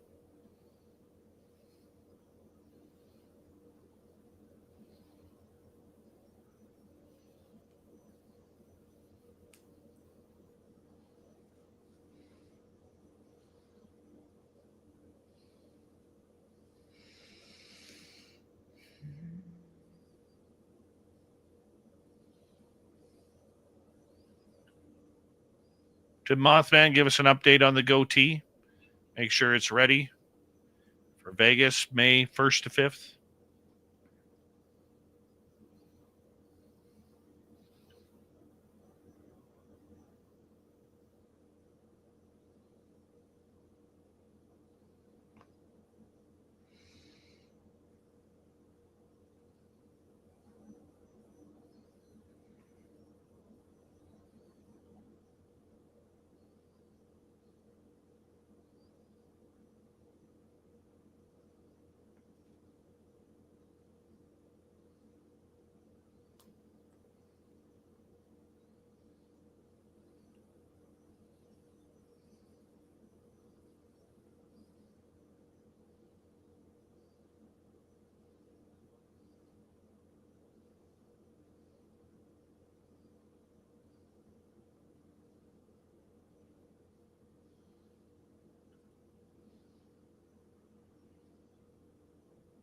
Such a good show. Can't believe we're halfway through already. Half. Oh yeah, you're almost halfway through. Yeah, you got one more segment. I've got 3. I know you do this a lot. I do. Yes, Every night. Ah, you go head to head with George Norrie. Yeah, he has a couple more fans than me. It's okay, you're building. Totally building. This is our year. Yeah? Yep, I can feel it. I can feel it. That's great. Josephus Comedy. How many pillows do you sleep with? I use 3. 1 under the head, 1 between the legs, 1 to cuddle with. I use 3. 2 under my head, 1 between my legs. And it's a catfish. I have a catfish pillow. And I got a giant rainbow trout pillow. My son got me those for Christmas a couple of years ago. Or my birthday. And they are the best. Yeah. I love pillows. I remember when true story, when I never had a brand new bed after I left my parents. I always had hand-me-down beds kind of thing, right? So I remember when I got a really big income tax check one year, and I went down to Sears and I bought a Serta Sealy queen size bed. And I'll tell you, I got all the pillows that went with that. I had like 9 pillows on my bed because I wanted it with the nice blanket and everything. I wanted that look. You know what I'm saying? That grown up look of a nice bed. You know, oh man. No, I had the waterbed as a kid. If you didn't have a waterbed growing up, you missed out. God, I don't even know anyone who has a waterbed nowadays. Oh, I would totally do a waterbed again. They were kind of fun. They're an insurance hazard now. Yeah, they're an insurance hazard, not only for, it popping and flooding, but because you have to put the wiring underneath for the heaters. Yeah. Yeah. Yep. It's always money. Always. All right. Thank you, Pam and Shelley, for the super chats. And let's get going here in 7 seconds.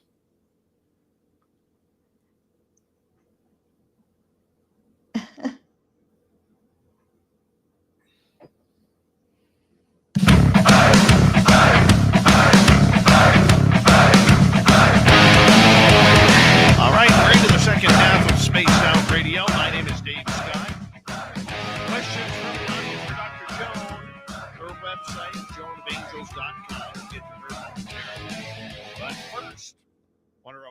you that if you missed portions of this show or others, always check our free archives on YouTube or any major podcast network. Our website, spacedoutradio.com. We have a plethora of features for you. Rock out to Bumblefoot, read the news wire, check out our swag as well. Follow us on X at Spaced Out Radio, Instagram at Spaced Out Radio Show, and on Patreon in the Space Travelers Club. Let's get right back to audience questions. Dr. Joan of Angels is who we are chatting with. Thank you for joining us tonight, Joan. I'm so happy to be here, Dave. Thank you for inviting me and having all sorts of old friends and new friends. Oh, it's fantastic. We've had a lot of fun with you tonight. We really have. So, you ready for more questions? I think so. Yeah. Well, I guess we should, because we are a radio show that asks questions. Let's go to SG Nav Spotter here. Why are our angels come in at a time of need, like during a time of war, and why do they choose me to tell? Well, SG Navy Spotter 310. They obviously choose you to tell because you have a certain gift that enables you to see and hear them. And probably need what they have to tell you. They come in time of need during war because that is when it's a critical time in humanity. I don't know if I've had people come to my angel spirit circles and tell me of a time where they, because they would forget it totally. And then they'd suddenly be in the circle and they'd start telling us about it, where they'd be with their platoon in the middle of all sorts of fire. This is during the Vietnam War, there's fire all around them and attacking. And they saw their guardian angel. And the guardian angel, in this particular case, everyone died but him. And he broke down in our circle crying because suddenly he remembered that. And there's other experiences, like I don't know if some of you know who Michael Jaco is. He talks about a time when he began to just use love and angels whenever they were removing the mines in the minefield with his platoon. And he saw angels around that protected the entire platoon. And he said that as soon as he began to invoke the word love and that feeling of love and the feeling of angels, no one died stepping on a minefield, which was huge. So they come in time of need. Humanity, we're not a peaceful species here. And yeah, we do need them. They save a lot. I am sure that they are here now because our world needs angelic support and assistance more than ever these days. Just because we don't see them doesn't mean they're not here. They tell a lot of people that they're here now. Would you consider aliens sort of angelic as well? So we have good aliens and we have bad aliens. Just like we have good people, bad people. So there are beings that do not have a high vibrational frequency, that are not here for the good of humanity, that have an evil energy, an evil agenda. And we know that happens, and we know that they're here. So there's different kinds of energy beings that are here, and we need to use our own discernment. If you feel terrified, then that may not be a good energy. If you ask them, are you of the light? Only beings of the light can be around me. You command them to leave, they will have to leave. So we have to hold to that truth. But there are beings of all kinds. When I was in Egypt, we saw the hieroglyphs in the pyramids. And to tell you the truth, some people, we were in the Luxor temple. I Am Kir was there, I think. Some people couldn't stand. We were there having this amazing dinner, nighttime, and there were several people that had to leave because they could feel the energy of violence that had been in the temples. And when we looked at some of the hieroglyphs, the second time I went, our tour guide talked about how those beings that we were looking at, they were talking about not only cloning humanity, but feeding off of humanity and using us as slaves. So I would say that we can't trust just because they're there, we have to really use discernment to feel into the energies coming around us. All right, let's move to another question. Let's go to Sierra. Why wouldn't your angel step in if you have a negative entity attached to you? Because maybe that's not their job. Maybe it's your job to, angels are not our garbage collector or our entity collectors. And they're not really here to just remove all these things for us. They're here to support us as we wake up and step into our knowingness and start to remember how powerful we are. So it's not their job to clear our auric field. It's your job to clear your auric field, or to seek help from a physical presence, to a person who can do that to help clear that. You can ask your angels to help you clear, and they might, but I can't actually, they're not going to step in without you asking and requesting assistance for that. MJ would like to know, have you heard of someone incorporating permanently with their higher self? I think that's a lovely place to be. And I think that, an ascended master are humans that have walked in this state of incorporating permanently with their higher self. So yes, there are. Do I know people personally?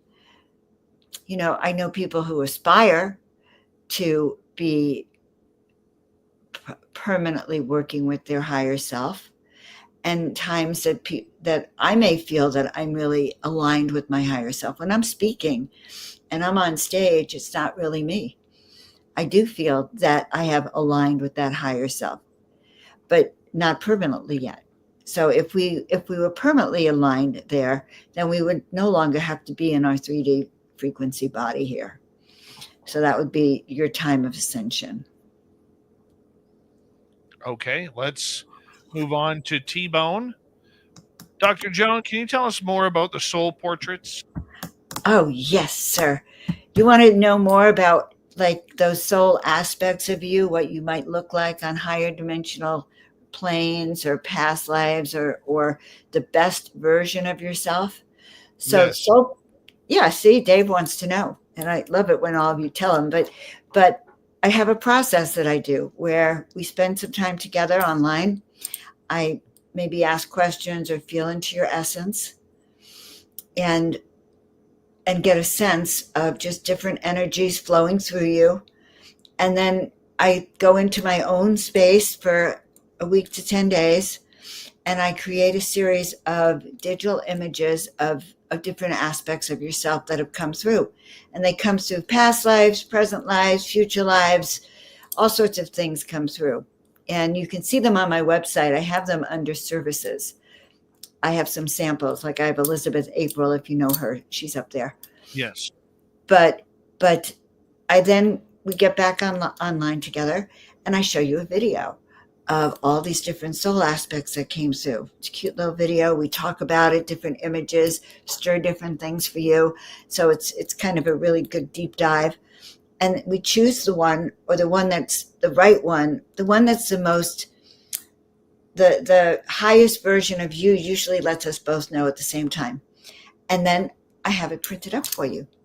And then once you get it at home, we activate it. So we have another session. So I guess there's a third session where we sit together and I activate it so that it's aligned with you, so that you can use the painting as an oracle tool. It will speak to you, and it'll help you with your own vibrational frequency.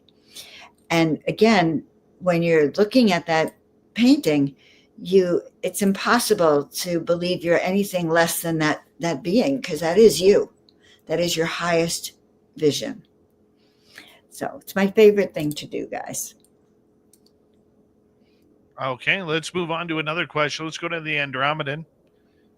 What is the meaning of being an indigo child and has indigo aura? Well, I haven't studied. The indigo children are the new ones that are coming in that have so much wisdom. They're so bright. They are like, they are light years ahead of the rest of us. They carry, I don't know what the indigo aura is, but I do know that when you're that kind of child, you're already connected to your higher self. You're connected to your guides. You may not consciously know it, but you're feeling it. You're acting like it. Your words, your creativity, the questions you come out with, the knowledge are all advanced. So my generation were the volunteers. The indigos are the advanced children of the universe coming through.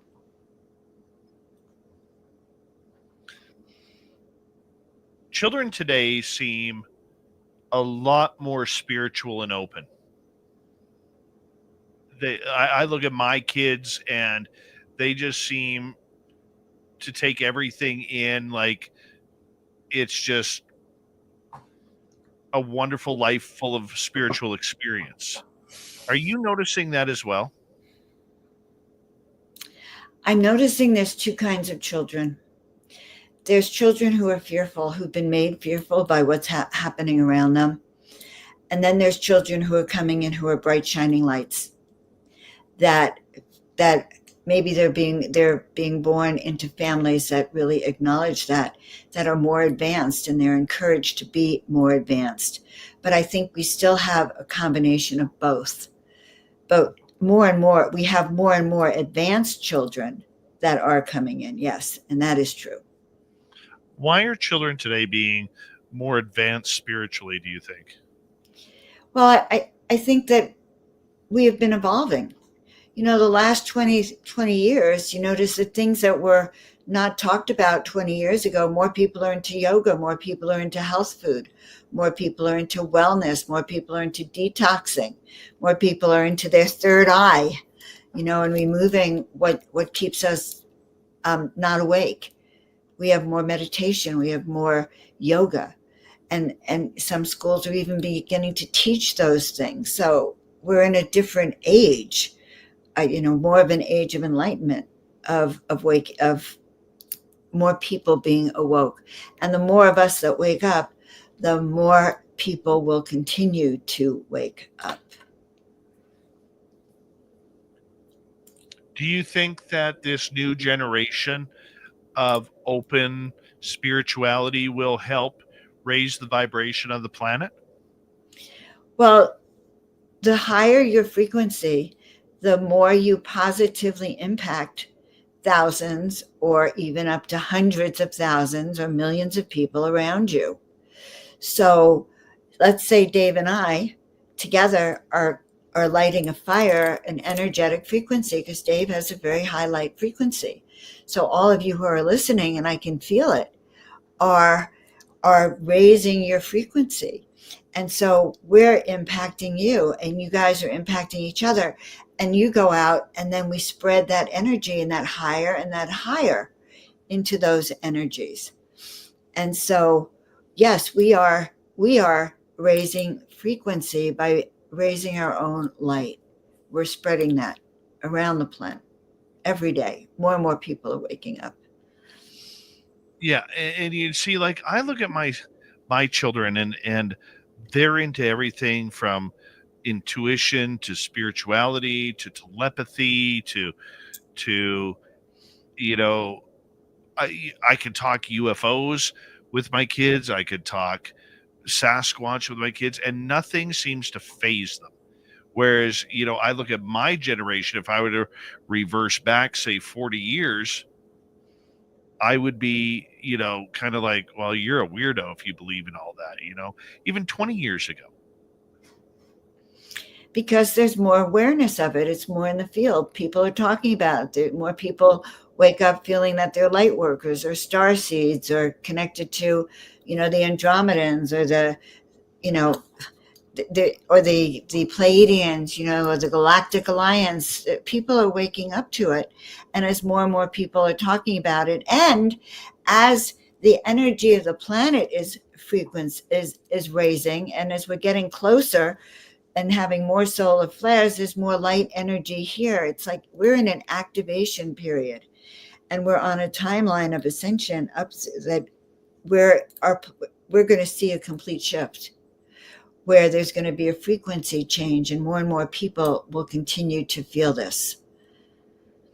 There's a lot of talk about the separation of timelines here, where there's going to be the people ascending into the fifth dimension, a higher frequency, and the third dimension sort of staying where it is. So a lot is happening on a solar galactic level that's also flooding us with new energies and activating our DNA and even changing it and waking us up. You can't stop the ascension that's happening now. Do you think that when this younger generation, that is, say, when they hit their 50s and 60s, that they will be probably the generation that aliens come to disclose? Well, so the our star family is already talking to these indigo kids. They're talking to people like you and I. They're talking to a lot of young people and waking up. A lot of these star seeds are younger, and they're all waking up. And if you notice, there's more and more discussion in the news about extraterrestrials or whether they're real. And Congress held a hearing about it. So it's more, it's not being suppressed as much as it has been. There's still cultures that you still can't talk about it. It's taboo. But I would say more and more people are slowly but steadily waking up to it. Is that a healthy thing for the future of humanity? Absolutely. We have unlimited potential, unlimited possibilities. And if we connect with our star family, the gifts, the tools, the healing technology, the light technology, the free energy technology that we can get from working with them would be beyond beneficial, would transform the face of the planet and transform our lives. Just the healing capacity that they have that could totally change our well-being, that could heal your teeth and regrow your bones, regrow your teeth, heal every part of your body. So yes, their technology would help us tremendously. But not just that, their wisdom could help us solve some of the humanity's problems here on Earth. Let's go next to Mel. What about feeling you have etheric wings? You want to feel your etheric wings, people? Dave, Yeah. should I show them how to feel their etheric wings? Say yes. Yeah. Okay. So I do something called wing fluffing. And I actually, you can have a wing fluffing session with me if you wanted. And this is something my guides taught me very specifically, because I started to see wings around people. And they taught me how to show you. So sit with me for a minute. We'll just go into resonance for a minute. Just breathe with me. And I want you to sit up really tall. And I want you to start to bring your shoulders back. Now, those shoulder blades actually are also called wings. It's a scientific name. You have wings.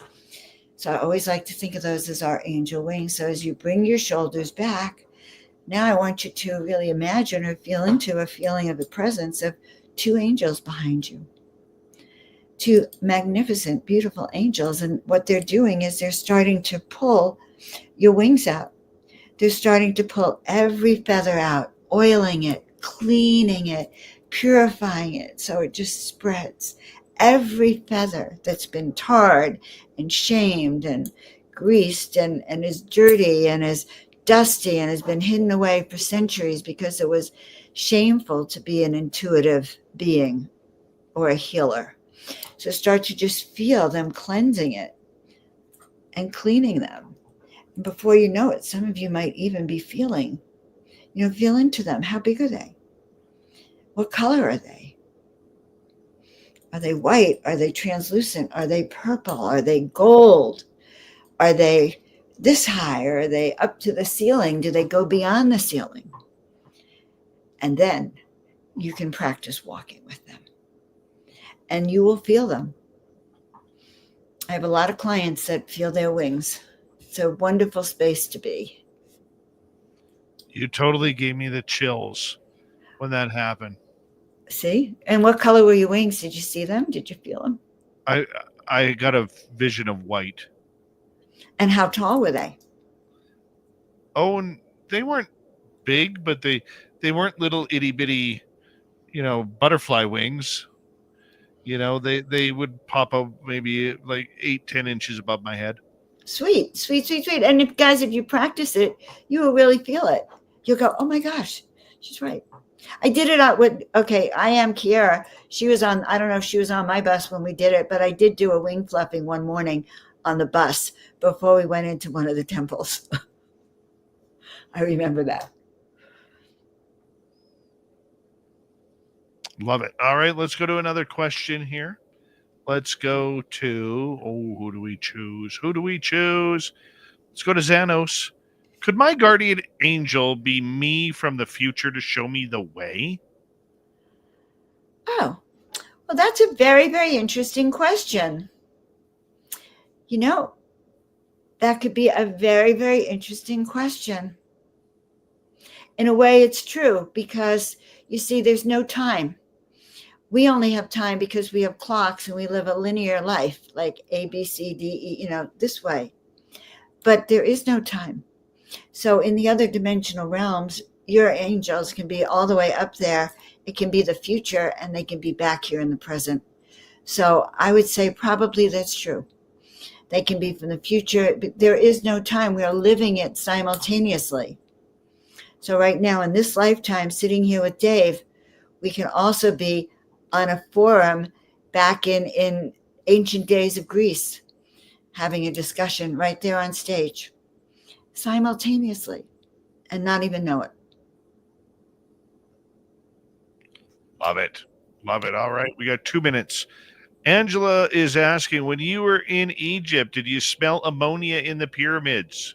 No, I did not smell ammonia. I could smell it was musty in some places, but I didn't smell ammonia. So Final question from our audience today. We got just under 2 minutes. What would you say for those drawn toward the shadow or the darker side of spirit? Personally, I think to experience the fullest existence, some are meant for the dark, and I don't mean in a negative sense. So I had a friend who came over one day.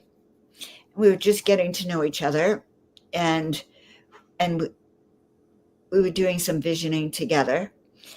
And she took off one of my paintings from the wall and she put it on the floor and she stood over it and she said, Joan, I'm half dark and I'm half light. And she said, and I'm embracing my dark side and my light side.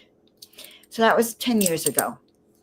Now, 10 years later, I hear rumors about how, she's turned to the dark side. Because the more you embrace the dark, you are what you embrace. If you're embracing the dark, you can become more dark. If you're embracing the light, you become more light. And although some people are meant to maybe experience or know about the dark, because I do have friends that train in the art of dark magic so they can learn to clear away that and know that, still there needs to be care taken because it's a slippery, slidey road. Very true. Okay. Dr. Joan, thank you for coming on Spaced Out Radio. We appreciate you. Coming up next in hour number 3, Swamp Dweller and Little Timmy James and the UFO Report. Stay tuned, everybody. You're listening to Spaced Out Radio with your host, Dave Scott.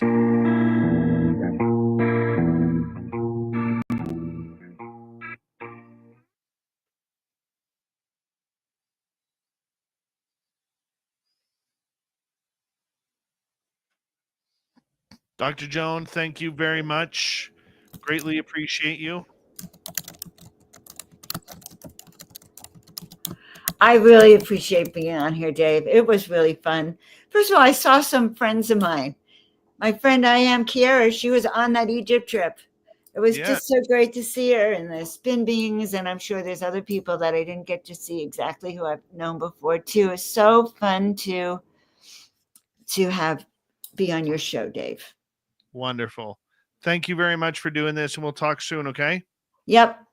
Thank you again. Have a great night. Bye for now, everyone. Bye. Dr. Joan, everybody. What a sweet lady. Absolutely sweet. We'll be right back.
All right. Let's figure out this camera first. Yeah, because right now it's pointed at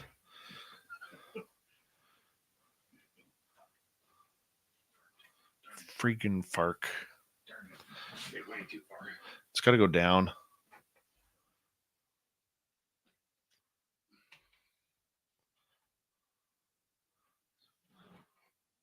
Yeah, that's good. That's good. Danette Birch, welcome to SOR Chat.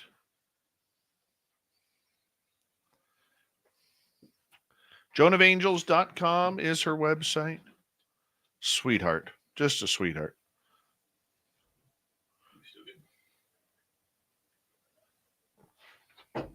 Could come down a little bit.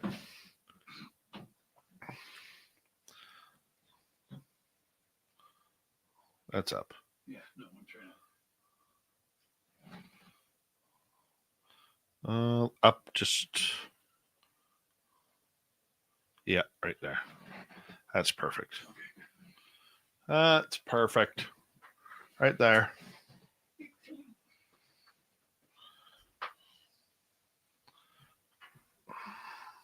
long is the dweller? All right. How long do you want? No, I don't care. Let's do the long one It's you. for just under 5 minutes. Thank you tonight to Shelly and Pam for the super chats. Greatly appreciate the love. Shop at our Spaced Out Radio store. We do not have ugly swag, people. No ugly swag.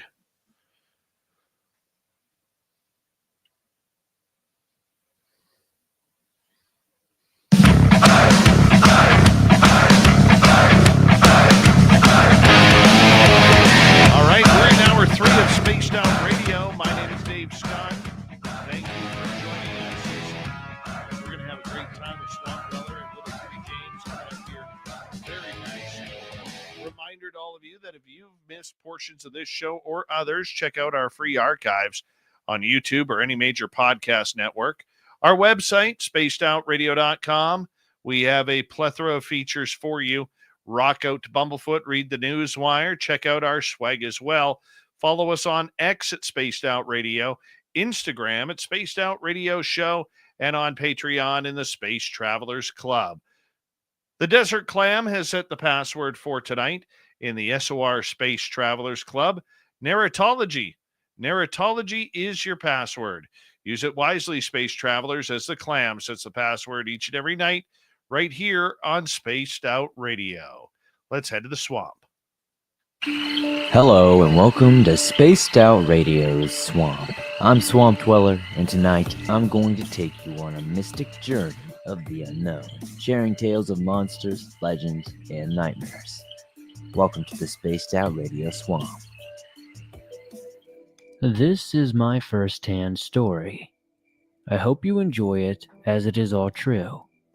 This happened in Kentucky about 1.5 years ago, somewhere in the summer of 2019. Oh, I accidentally hit the wrong button there. Let's try this again. This is my first-hand story. I hope you enjoy it, as it is all true. This happened in Kentucky about 1.5 years ago, somewhere in the summer of 2019. Back when my wife and I were foster parents, and we had a sibling group of children in our home. One typical week during the summer, one of the little boys screamed in fear in the night. We jumped up as fast as we could and ran to his room. We turned the light on, and we said, "What's going on, son?" He replied, "There was a man in my window. He was waving at me, but I didn't wave back." Knowing that this room backed up to my backyard, and that I had 2 big pit bulls in the back, I knew that there was no human intruder, because my dogs would have been more than alerted, as they were to every time the wind would blow, or even a falling leaf. They would tear up anything that moved, basically. Not thinking much of anything about it, because he was just a little 5-year-old boy, and it could easily have just been a bad dream, we told him to holler if he saw him again, or if he needed us, and that we would be right in the other room. We left the hallway light on and went back to our beds. Not much was mentioned of it again, until a couple of days later, when I'm sure I saw exactly what he could have been talking about. Although we were drinking and having a good time, no matter how many times I replay this situation in my head, it just never seems to be discredited. I cannot make myself unsee it, and I cannot tell myself it did not happen, because it plain and simply did happen, and it was not just me who witnessed this. My wife and my friend who was visiting us from about an hour away saw the same thing as well. Just like anybody else in the summer, we enjoyed a few beers, listening to music, smoking, and overall just having a fun time. One typical warm summer Kentucky night, we had our friends over, and we were all enjoying a nice quiet evening. We cooked out earlier in the day and had a few beers. We were in our bedroom listening to music and standing around talking and enjoying each other's company. My wife stepped out of the room for a moment, leaving me and Selena left in the room, talking and enjoying the music. I stand up from my bed and I look towards the window, which we had opened just a little bit with the screen down, but the blinds were up so we could see straight through to the outside, which was to the front of my house towards the street, in which I meant to mention I live in a neighborhood in a metro city not a small town or anything. Just out of observance, I saw something that catches my eye and causes me to focus on the window just a bit harder. I noticed two figures. Now, the windows are about 6 feet away from me at this point, so I inch closer to it to see if my eyes are deceiving me, in which it does nothing but really concrete what I was seeing was real. These creatures, these beings, whatever they were not a part of my imagination. I turned around towards my friend and simply said, "Hey, look." She stood up with me, and as we approached the window, it was clear as day that these things had stood up. What was now in front of me is what I could only recognize as two slim gray aliens. One seemed to be taller than the other, and there seemed to be small patches of hair on their head.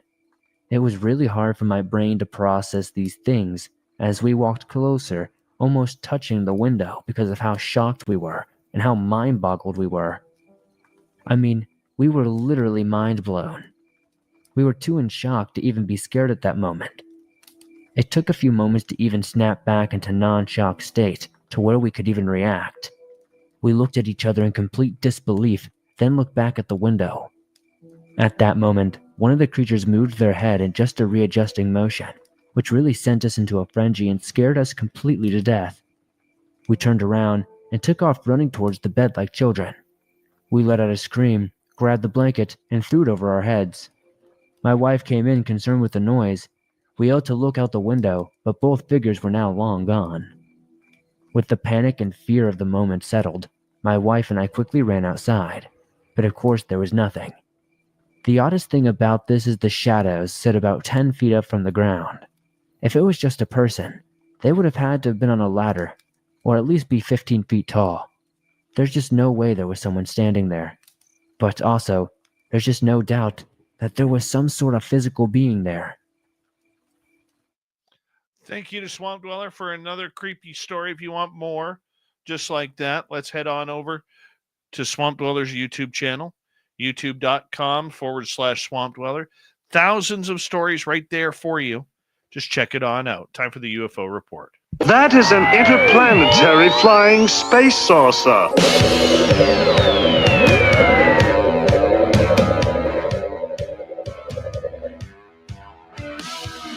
You have made me very angry. Very angry indeed. All right, little Timmy James is back in the hot seat in studio. Good to have you here, my man. Thanks. Good to be here. I'll tell you, I don't know if you've seen it or not, okay, but there's this television show called Shoresy, Yeah, of course. okay, and it's very, very Canadian and very, very Love it. hockey-like, and you need to understand hockey to get a lot of it, Uh-huh. okay? So this is how it ties in. This is actually a good story. All right.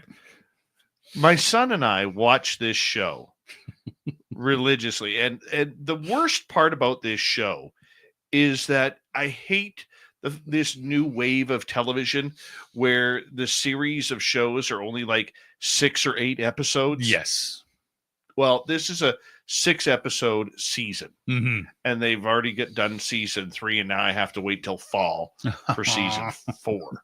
It drives me nuts. Yes. I absolutely hate it. Can we get back to 26 weeks or even 13 weeks of seasons, please? Yeah, that'd be awesome. Dear television producers, let's bring back real television, especially when you got an amazing show.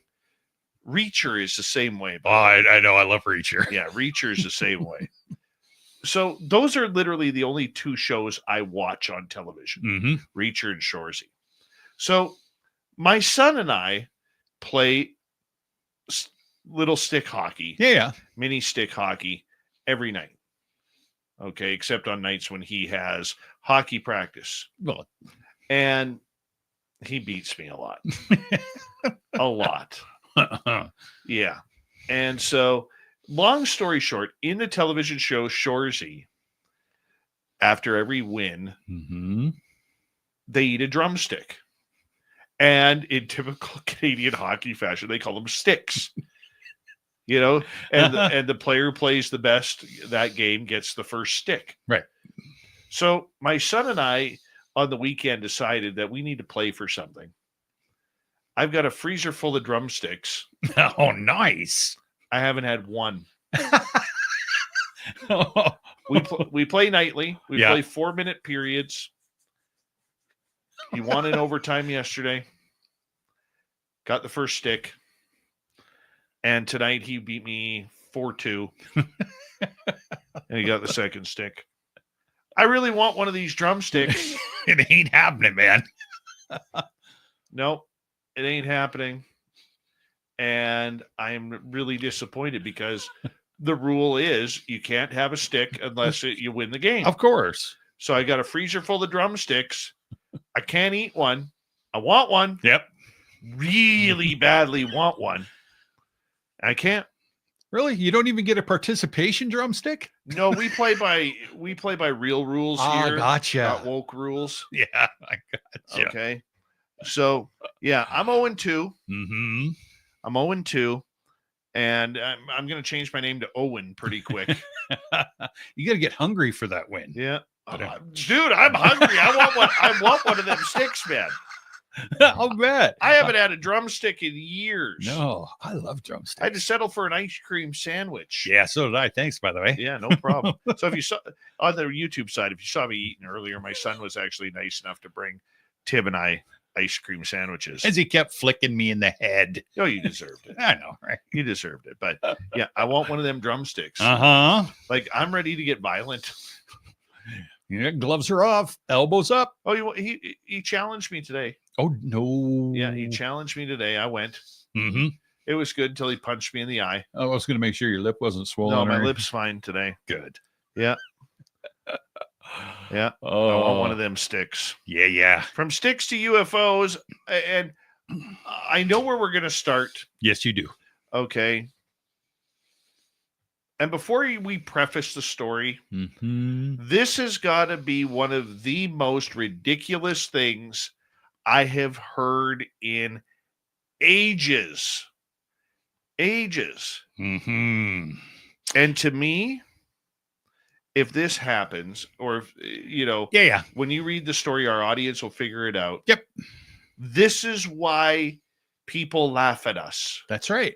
This is why people don't take us seriously in trying to bring the UFO story to the world. Right. Agreed. I'll let you tell the story, and then we're going to talk about this. Okay. So we're going to start this off with a little bit of a history lesson. So I'm sure that everybody's heard of the Phoenix Lights, one of the most famous and widely debated UFO sightings in modern history, which occurred in March of 1997 over Arizona and parts of Nevada. It's a story of mystery, mass observation, and conflicting explanations that still captivate people nearly 3 decades later. That evening, thousands of witnesses ranging from ordinary residents to pilots and officials reported seeing unusual lights in the sky.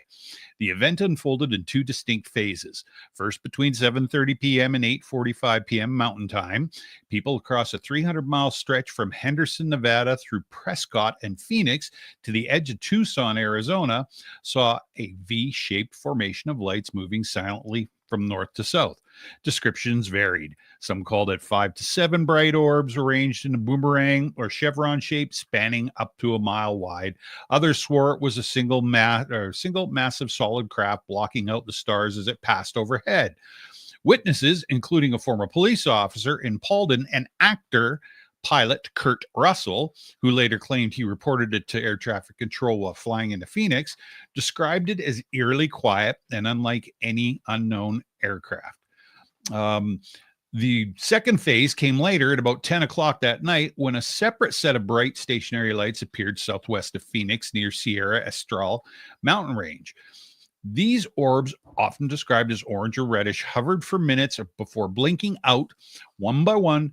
Video footage of this event captured by residents aired on local news and fueled widespread intrigue. Thousands flooded police lines and news stations seeking answers. Initial reactions were a mix of awe and confusion. Then Governor Fife Symington famously mocked the incident in June 1997, having an aide dressed as an alien at the press conference saying Arizonans were too serious. But later he reversed course, admitting he'd seen V-shaped objects himself. A craft bigger than anything I've ever seen as a pilot, and called it otherworldly, suggesting that the government knew more than it let on. So the official explanation emerged months later, July of 97. U.S. Air Force attributed the first sighting to 5 A-10 Thunderbolt II jets from Operation Snowbird, a winter training program out of Davis-Monthan Air Force Base in Tucson. They claimed the planes flew in a V formation under visual flight rules, displaying steady lights rather than blinking ones.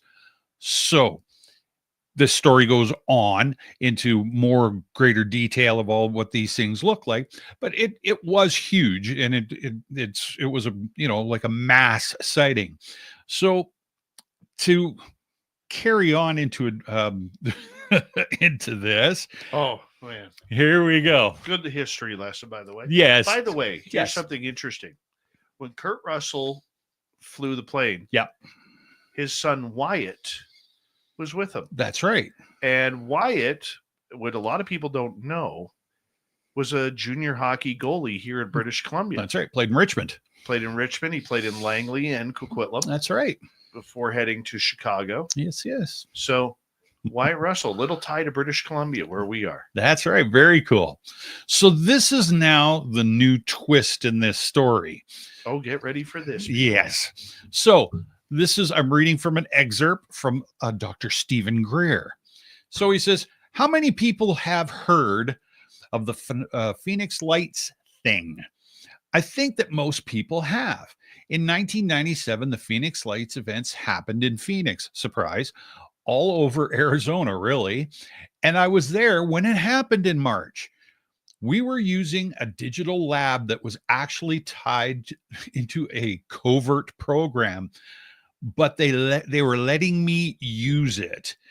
And a picture editor from the BBC was flown in to help me put together the reel of images I've been showing you. So he was at a conference.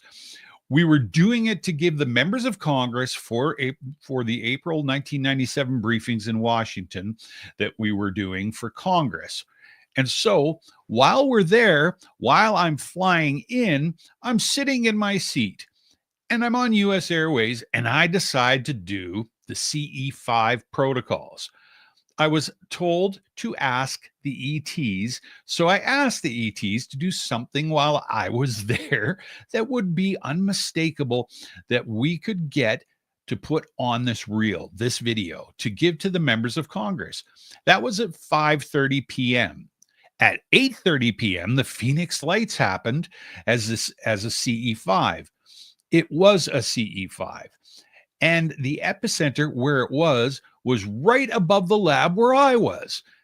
And this guy, a former general who worked for Evergreen, transported a whole bunch of spooks and cutouts for the CIA, came running in. And he says, "You won't believe what's going on out there." And I said, "Oh yeah, I would." And so it was on the news that night, all in Phoenix area. Now, of course, once I shared this, the UFO subculture covered it up because they think it's all, it's like the nuts and bolts crowd of ufology, because they don't understand that interstellar spacecraft are transdimensional, and their craft and everyone on board are wired into this field of unbounded consciousness. So they don't want to hear that there's a way to actually make contact and use these techniques, although they'll admit that the military is remote viewing, but we can't use it. So it's so ridiculous, dysfunctional. So this happened, and it was great because it ended up on the news. We put it on the reel. We gave it to all those members of Congress. So the Phoenix Lights was an event that was, and I actually saw that event happening that night, 3 hours earlier. It would be interesting to see what random number generator would have done. By the way, thousands of people saw this, and Dr. Katai, who's a friend of mine, also a medical doctor, filmed it, took pictures of it, and a couple hours later, the Air Force put up flares and said it was a National Guard thing. And Symington, the governor of Arizona, did a press conference because there were so many thousands of people who saw it, and had a ridiculous looking aide come out dressed up as an alien and made fun of it. Later, he admitted that he himself had seen it and that he was very wrong to have ridiculed it and covered it up. And we have him on videotape. By the way, Michael, that needs to be in this movie. And so the movie was coming out in 6 or 7 months. You all know about that. Boy, it's going to be 1,000 times bigger than Sirius. So that is exactly how you do it, and that's exactly what has happened. So basically, we have Dr. Stephen Greer now taking credit 28 years after for the Phoenix Lights. That's what I'm getting from it. And it's all been covered up all this time. He couldn't talk about it. Mm-hmm. And we have him to thank for the Phoenix Lights. I've interviewed Dr. Lynn Katai on this show. Yeah. Never once did she say, or in any other interview that I heard, did she ever say that Stephen Greer was the one who summoned in the UFOs over Phoenix that night. Yeah. Well, and the thing is I don't even know. I'm trying. I don't even know. It gets more ridiculous the more, for me, the more I read about Mr. Greer, Dr. Greer, the more kooky it gets. I think is probably the nicest way I can put that. We got 2 minutes to go here, and I want to talk about this after the Sure, break too. Absolutely. Okay, because I think this is something we do need to talk about. Yeah, for sure. The fact that he was on the hill and they were filming them, okay, that is plausible. Sure. Okay, there were a lot of people who saw them. Mm-hmm. But to go down that road and I'm the one, I decided to do the CE5 while on the plane, and I'm the one who brought them in. I'm the one that everybody saw. They weren't flares. Well, we know they weren't flares. Yeah. We know that. Yeah. This is so grandiose that it's above and beyond ridiculousness. Yes. Yeah. Keeping it keeping it at a normal level and without opinionating myself too much, I would say that is a very kind and gentle way of putting it. Without question. I just don't understand him. That's a lot of ego. A lot of ego.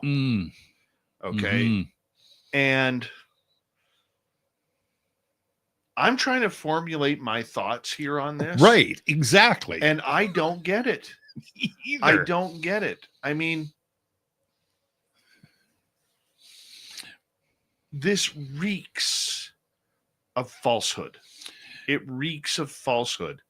You're coming out. So the Phoenix Lights were in 1997, March 13th, 1997. Yep. Okay. You could go and check out the videos on YouTube. They're all there. It's one of the most impressive things I've ever seen. And then if you watch documentaries on it, there's a lot of people talking about how, like you say at the beginning, they flew in from the north coming south. Right.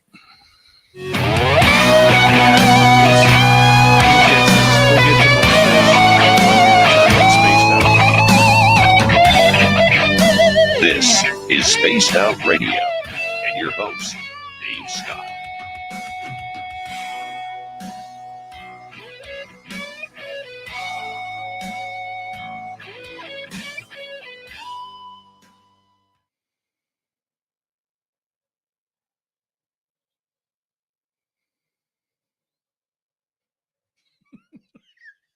I'm trying to process. It's so difficult, man. I totally get it. Oh, yeah. He Let's just save the thought. I don't want to say anything. No, good down I get it. and then leave it off the radio portion. No, exactly. Well, we now have the Dave 101 for this week. Do you think?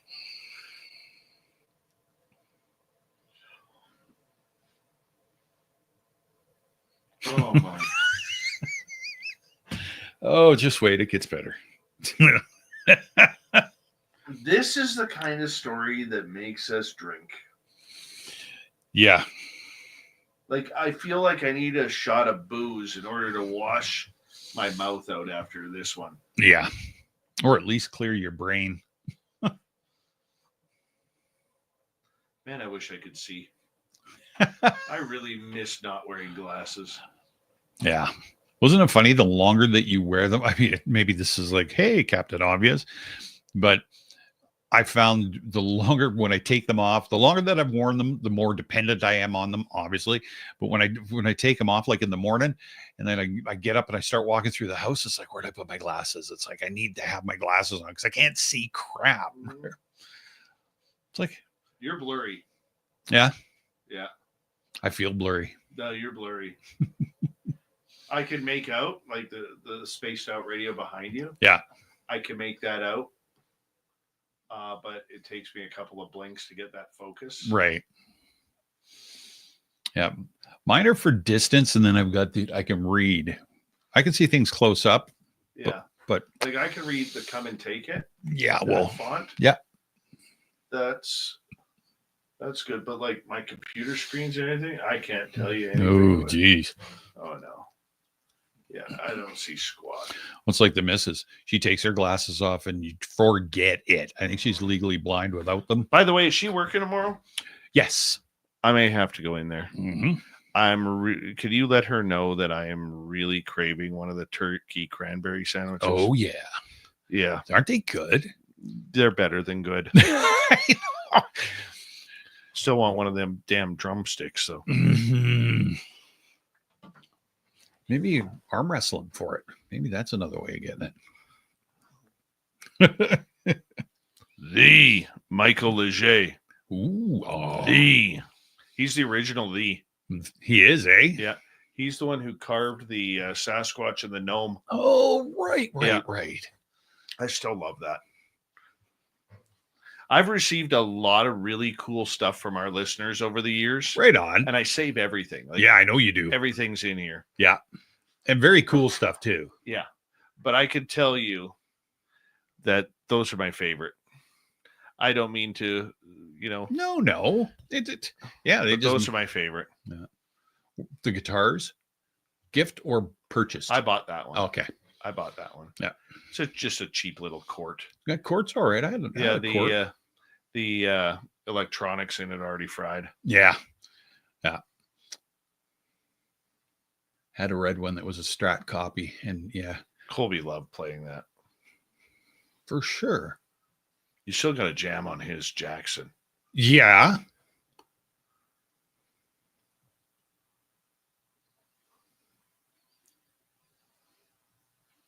Nice. I'm on the night train. Never got hit for a copyright on that Zap 'em again. Oh, good. Never got hit. I thought we would. I was listening to that at work the other day. Yeah. I had to do it. Yeah. Zap him again. I had it cranked in my office. Zap the son of a bitch again.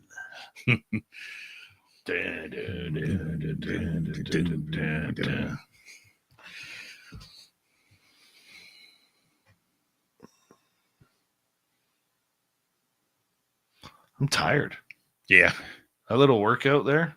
Well, good for you, though. Yeah. I worked out today, people. I had my physical today. So this is what I learned on my physical. My heart sounds good. Mm-hmm. My blood pressure sucks. My reflexes are good.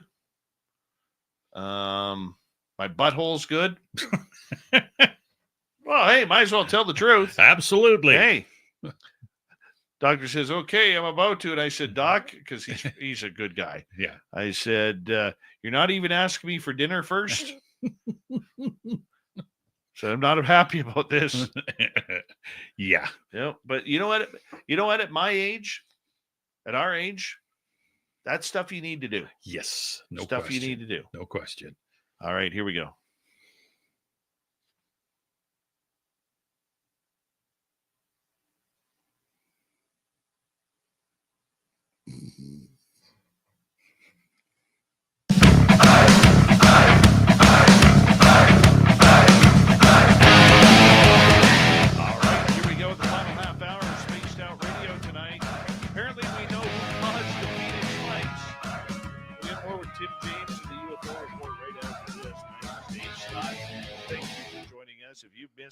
this show or others, our archives are always free, Tim. Yes, they You know are. why? Because that's the way you want them. Absolutely. You know what? I remember being that broke college kid Mm-hmm. who loved to listen to certain nighttime radio shows like ours, Yeah. who had a membership. And if I missed what I wanted to hear that night, I couldn't afford the membership. Yeah, exactly. And I always said, if I ever have a show like that, because I was going to college for radio. Yeah. If I ever have a show like that, my archives are going to be free. Right on. So you know what? Our archives are free. They're free on YouTube. They're free on every major podcast network, including Spreaker. Mm-hmm. Our website, spacedoutradio.com. By the way, you're doing a great job at updating Thank that. you. Thank you. Tim is updating our website every single day. And, I got to shout out to our audience about that before I continue. I love audience photos. Yes. I absolutely love audience photos. So if you're listening to the show and you got it on your big screen, or you got some spaced out radio gear, or you've attended one of our fan parties in the past that we've done, or we've been in an event together, whether it's UFO Con or the Nebraska Bigfoot Conference, and you got pictures, send them to tim@spacedoutradio.com. tim@spacedoutradio.com. I'm going to let you know they are going to go on the website. Yes. Okay, but we want to build this beautiful fan zone of your photos on our website. So if you've got yourself walking around, maybe you're out for dinner or at a carnival or at a concert, you're wearing your spaced out radio gear, take a picture. Yeah. We want those photos for our website. So make sure you check them on out. And I appreciate your work on that, Tim. Well, not a problem. Yeah. Well, let's just move on. We've said it. All right. All right. Dr. Stephen Greer, allegedly the man, the myth, and the legend who summoned the UFOs on the Phoenix Night Lights event of March 13th, 1997. Mm-hmm. I'm not buying it. I'm not buying it. Mm-mm. Look, I think Dr. Greer is very connected. He's done very well. There are very few people in our field who've become millionaires off this subject. Okay, yeah. How he got there or not, that's up to you to decide whether or not, I don't believe in grifting. Yeah. Okay, what I believe in is capitalism. Mm-hmm. Okay, and he found a way to capitalize off of this topic, whether we agree with the way or not. Yeah. Okay, but to come out and make these wild assertions that after 28 years, he's the man who brought the Phoenix Lights out. He's the one who summoned them in. Yeah. Even after many of us, and, Dr. Lynn Katai, who's probably the foremost expert on the Phoenix Lights, comes out on hundreds of interviews that she's done and has never once mentioned Stephen Greer summoning this. This is a very, very important point. Mm-hmm. If you don't have the gumption to say it right off the bat that I may have caused this, not I did. Exactly. I may have caused this. Even 18 years ago, 20 years ago, 22 years ago, 23 and a half years ago, a week after the event happened. But to come out 28 years later and say, I'm the one. Yeah. Yeah. Oh, by the way. This is ridiculous. Yeah. It's ridiculous. And let me tell you where it bugs me and why I'm upset about it. Mm-hmm. Okay. This field and us who believe and us who've had experiences, we have had an uphill battle trying to bring credibility to this subject. That it's actually happening, that there are things in our sky that are not of this earth one way or another. Right. And that ETs are here taking people. And, I got a text message last night from a good friend of mine who I got off the phone with that person at 1 a.m, their time, 11 p.m. my time. and at 5 a.m, they just got back. So in that 4-hour sprint, they were taken. Okay. There are real things happening here. Real things that the public needs to learn about, that this isn't just a fiction novel. This isn't just a subject to point your fingers at. This isn't about anal probing. No. This isn't about Dr. Stephen Greer. This isn't about, Whitley Strieber. This isn't about, any other experiencer. This is about trying to convince the public to start looking into this subject seriously. Right. And when you get an egomaniacal comment like that, and I don't think there's a better way to describe it. Fair enough. Okay. That's journalistic opinion. Nobody can sue me over that. It's an egomaniacal comment. 28 years after the event happened, what that does is it drags this subject down. Now, his devoted followers are going to be right there. You go, I can't believe you held this. I guess you weren't allowed to say it because the generals were around and all the spook ops were around and you were using gear. Well, you didn't give anything up. Why couldn't you have said that exact same thing 28 years previous? Yeah, exactly. It makes us look bad. It makes us look stupid. It makes us look like we are garnering for attention because we're not getting enough. It's slow in the UFO world right now. It's going to be slow for a little while, I think. Yeah. Okay. And I know your job as UFO reporter is getting tougher and tougher. A little bit. To try and find the news and the stories. But how many times do we have to put our own foot in our mouths? And the thing with the UFO world is there's only one mouth, the UFO mouth. Right.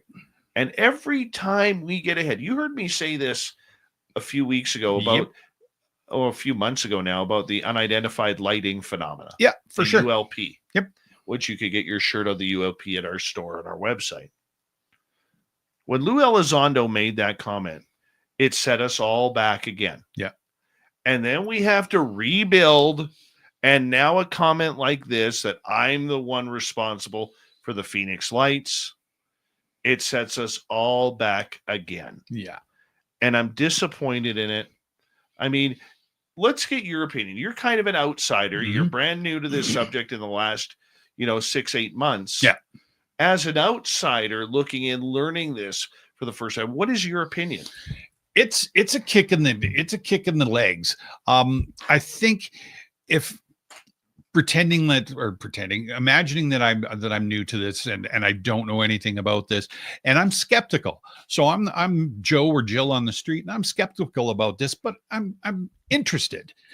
What I'm seeing here is, in my opinion, you guys are all kooks that believe in this stuff. I want to find out what's going on, but I think you guys that are deep into it are kooks. And then you go, okay, maybe some of this is true. And you start reading a little bit or watching some of these podcasts or listening to broadcasts. And then a person, doesn't matter, like Stephen Greer, shows up and says something like that. It would make me go, oh my gosh, that is the king of the kooks. They have a king of their kooky kingdom, right? If that makes any sense. And I'd be like, do I really want to waste my time on this? Because it really sounds, to me, this really sounds stupid. I'm looking at it that way. So for me now, I agree. I think when I first started really learning about this stuff, my opinion, king of the kooks. Now I'm looking at this and it's like, dude, you're just pushing the ball back down the hill. And yeah, we have to rebuild and we got to go back up, and you're painting us with a brush for everybody to look and go, those guys are wackos, right? And he doesn't speak for all of us, right? He doesn't speak for all of us. He's bringing it out himself, and he said numerous things, and he's made numerous promises, and that's okay. He's allowed to do that sort of stuff, but it doesn't project as that's what we are, right?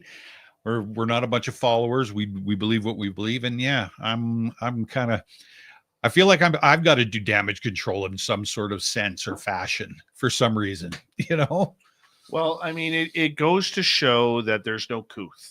Okay, yeah. I mean, let's remember, this is a guy who charges between $2,000 and $5,000 for a weekend Right. to CE5 summon UFOs. Yeah.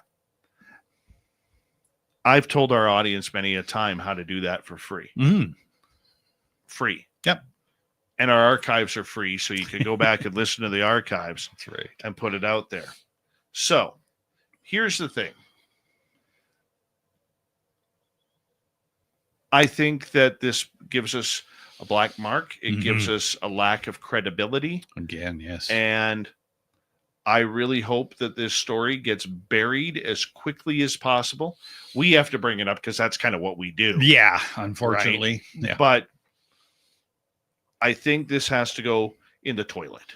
For sure. I couldn't agree more. But the other thing is that I'm concerned about is he in my opinion, he's a bit of a loose cannon, and it's like preposterous to me. He's hurting for, in my opinion, and I'm going to jump on that. Yeah. He's hurting for credibility right now. Okay. Because all of the names are on the age of disclosure, the Marco Rubios, the Carl Nells, the Chris Mellons, the Jay Strattons, the Hal Putoffs, all the names that are in that movie. There's 34 of them. Yeah. And Greer's name is not one of them. That's right. So it's usually when something like that comes out, he fires up with something to try and get his name out there. Right. And that's what we're seeing. This time, though, man, he ain't driving with a flat tire. He's driving with 3 flat tires. Yeah. And the thing is, going back in time, Greer did great work. Right. He did great work in the 90s, and then something kind of shuddered. Yeah. Okay. And I don't know what happened. I don't follow his career enough or his history enough. His documentaries are very good. Yes. They really are. But it's comments like this. It's kind of like when Tom DeLonge went on Joe Rogan and made the comment, we got to get nukes in space now. The aliens are coming. They're afraid of our nukes, and we got to shoot them down before they get here because they're coming to destroy the planet and take us over. And you listen to DeLonge now, and his story has completely changed. Yeah. Completely changed from what it was. And that's enough of that. You see, this is where people get pissed off with story time. Yes. Okay. So, and we see it in our chat room where we'll have somebody on with an experience who has a profound experience. They're telling their experience, and we'll get people in our chat room. They'll say, where's the proof? Where's the proof? Yeah. Where's the pictures? Why didn't you set up a video camera? Yeah. Well, number one, you can't predict when it's going to happen. Number two, I can tell somebody who's never had an experience by saying, why didn't you start your camera? Or why didn't you take a photo? Because when you have things like that, when you have things like that happen, the last thing, like with your Bigfoot. Right. When you saw Bigfoot last year, at what point did you think, I got to pick up my camera and take a photo? After it was all said and done. Exactly. I was like, I should have. Because most of those incidents last under 10 seconds. Yeah. 20 seconds if you're lucky. I was just shocked. So, yeah, I get what you're saying. I was like, whoa. Right? Yeah. So that's what I'm saying. Okay. It just hurts us. I've had enough. 6 minutes to go. Let's get okay. So I will get over to this one. So I don't know if anybody watched the 60 Minutes report that was on this weekend about the drones that was being anticipated. So basically, as soon as this pops up, so a special report on the chilling investigation aired last weekend on 60 Minutes. The topic: mysterious drones swarming over sensitive U.S. military sites, and the alarming reality that no one, not even top generals, seem to know who's behind them and how to stop them. Now, if you remember when I announced this last week, the retired general was like, I'm top priority and I got the goods. So just remember that part of the story. So, reported by veteran correspondent Bill Whitaker, this story raises big questions about national security in an age where drones are everywhere. The reporter took us back years to incidents that sound like science fiction, but are all too real. Drones have been buzzing over restricted military bases and critical infrastructure, places like Langley Air Force Base in Virginia, where in December of 2023, they hovered for 17 nights straight. Imagine that. Unknown aircraft over a base housing F-22 fighters, and the Air Force couldn't do much but watch. Or consider 2019, when dozens of drones shadowed Navy warships off California for weeks. More recently, they've popped up over New Jersey, as we know, the Picatinny Arsenal, and even a UK base storing US nuclear weapons. These are not one-off events. They're a pattern stretching back at least 6 years. Whitaker spoke with the heavy hitters like retired General Glenn Van Herk, former head of NORAD and NORTHCOM, the commands guarding North American skies. Van Herk didn't mince words. We should be concerned that we do not know what these are. He pointed to the gaps in detection, policy, and law. Our Cold War era radar, built to spot high-flying Soviet bombers, can't reliably track these low-flying drones. Some visible to the naked eye, but invisible to our systems. Back at Langley, Van Herk scrambled fighters and helicopters to investigate, but the drones stayed elusive. Then there's Senator Roger Wicker, chair of the Senate Armed Service Committee. When Whitaker asked if these could be spy drones, Wicker replied, well, what would a logical person conclude? He admitted that even the top secret briefings, the Pentagon remains mystified. There's a sobering thought. The people tasked with protecting us don't know who's flying these things or why, allegedly. So why can't we just shoot them down? For obvious reasons, it was explained it's not that simple. Obviously, overpopulated areas like New Jersey, firing missiles or guns risk shrapnel raining down.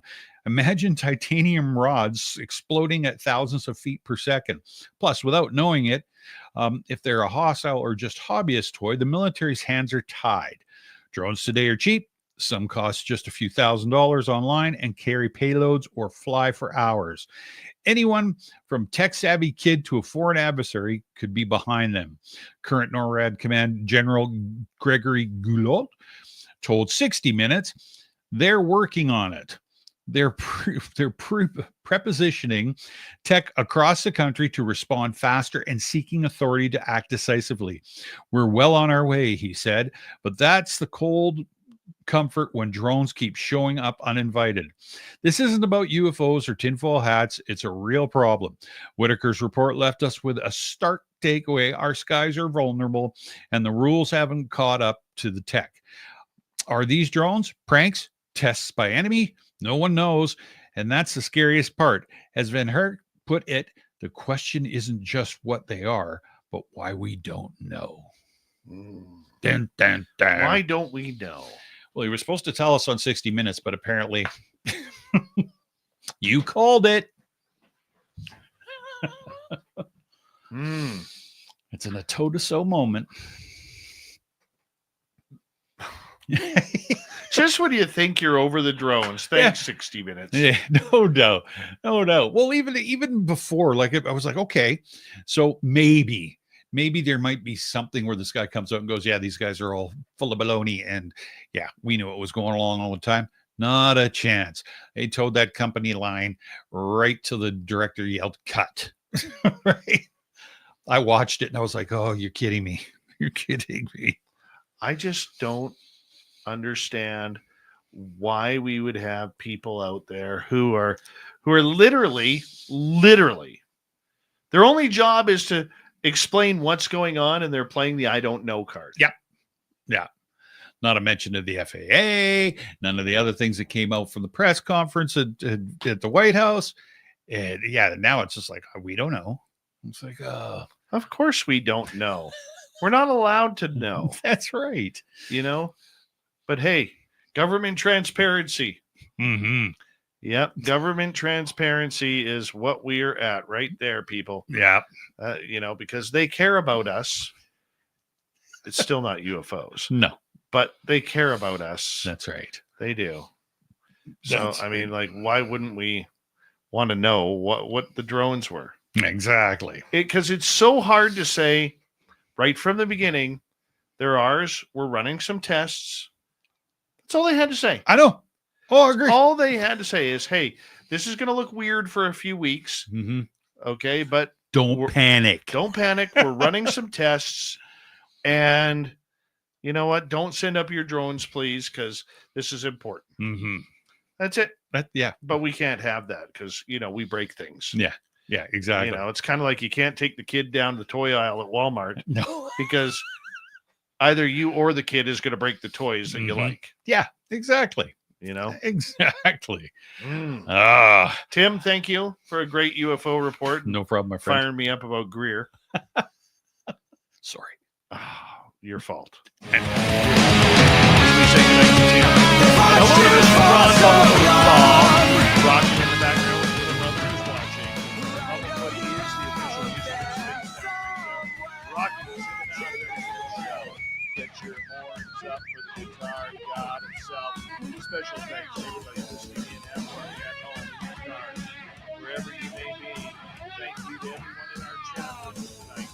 YouTube, Twitch, Facebook, Twitter, LinkedIn, Space Travelers Club, and on X, hashtag Space Down Radio. I know you're out there somewhere. Remember, this show is copyrighted by Space Down Radio and SOR Media Ventures Limited. Thank you so much for choosing to share your evening with us. Because together, my friends, Mistake. We're watching. we all we need a faith.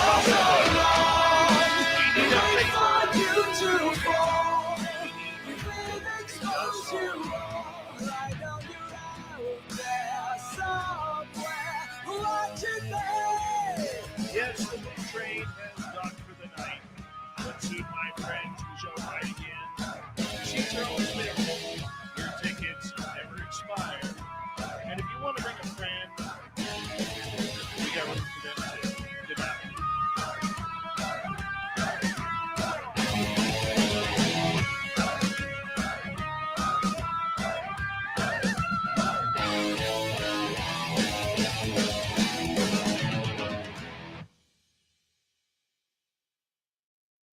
Good times. Always. Good times.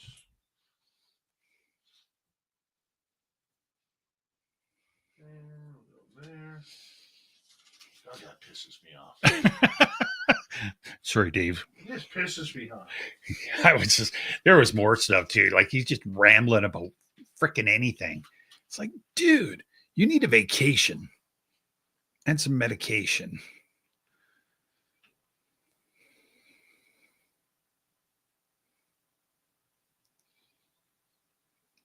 Oh, I see Rob's. Did you watch that, Rob? I think he said something about the 60 Minutes piece. It was like,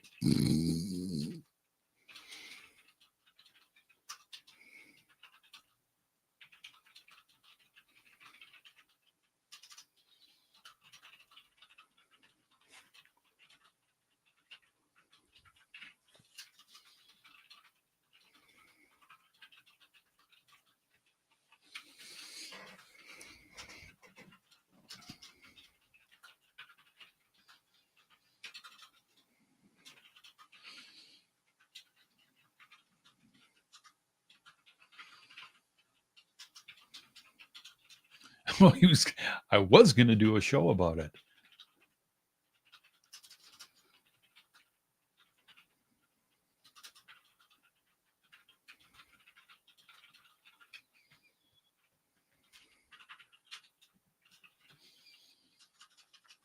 We need a new shirt.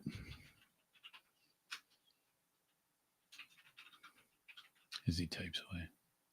What about a new shirt? Yeah, we need new shirts. What's that? No drone zone. It's a good one.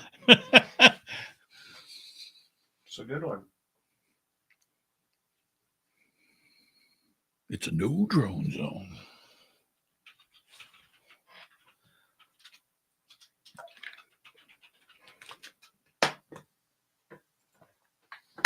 All right, everybody. I'm going to wrap this up early because I got a printer I need to hook up. So thank you tonight to Pam and Shelley. Tomorrow night on the show, Christopher Knight is going to join us. What are we talking about here? We're humans planted on Earth. Ooh. This will be good. Yeah.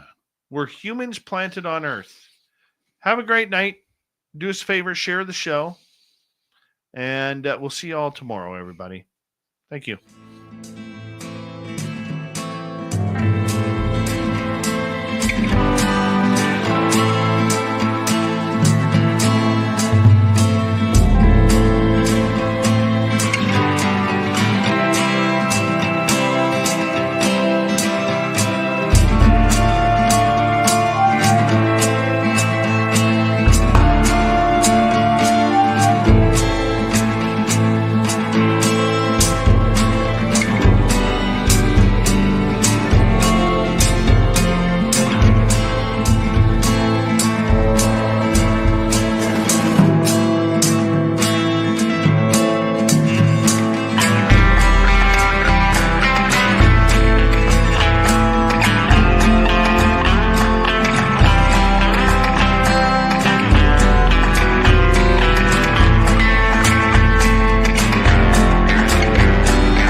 Stay healthy, my friend. You too. You need bail money, give me a call. Always, Dad. Take care. You too.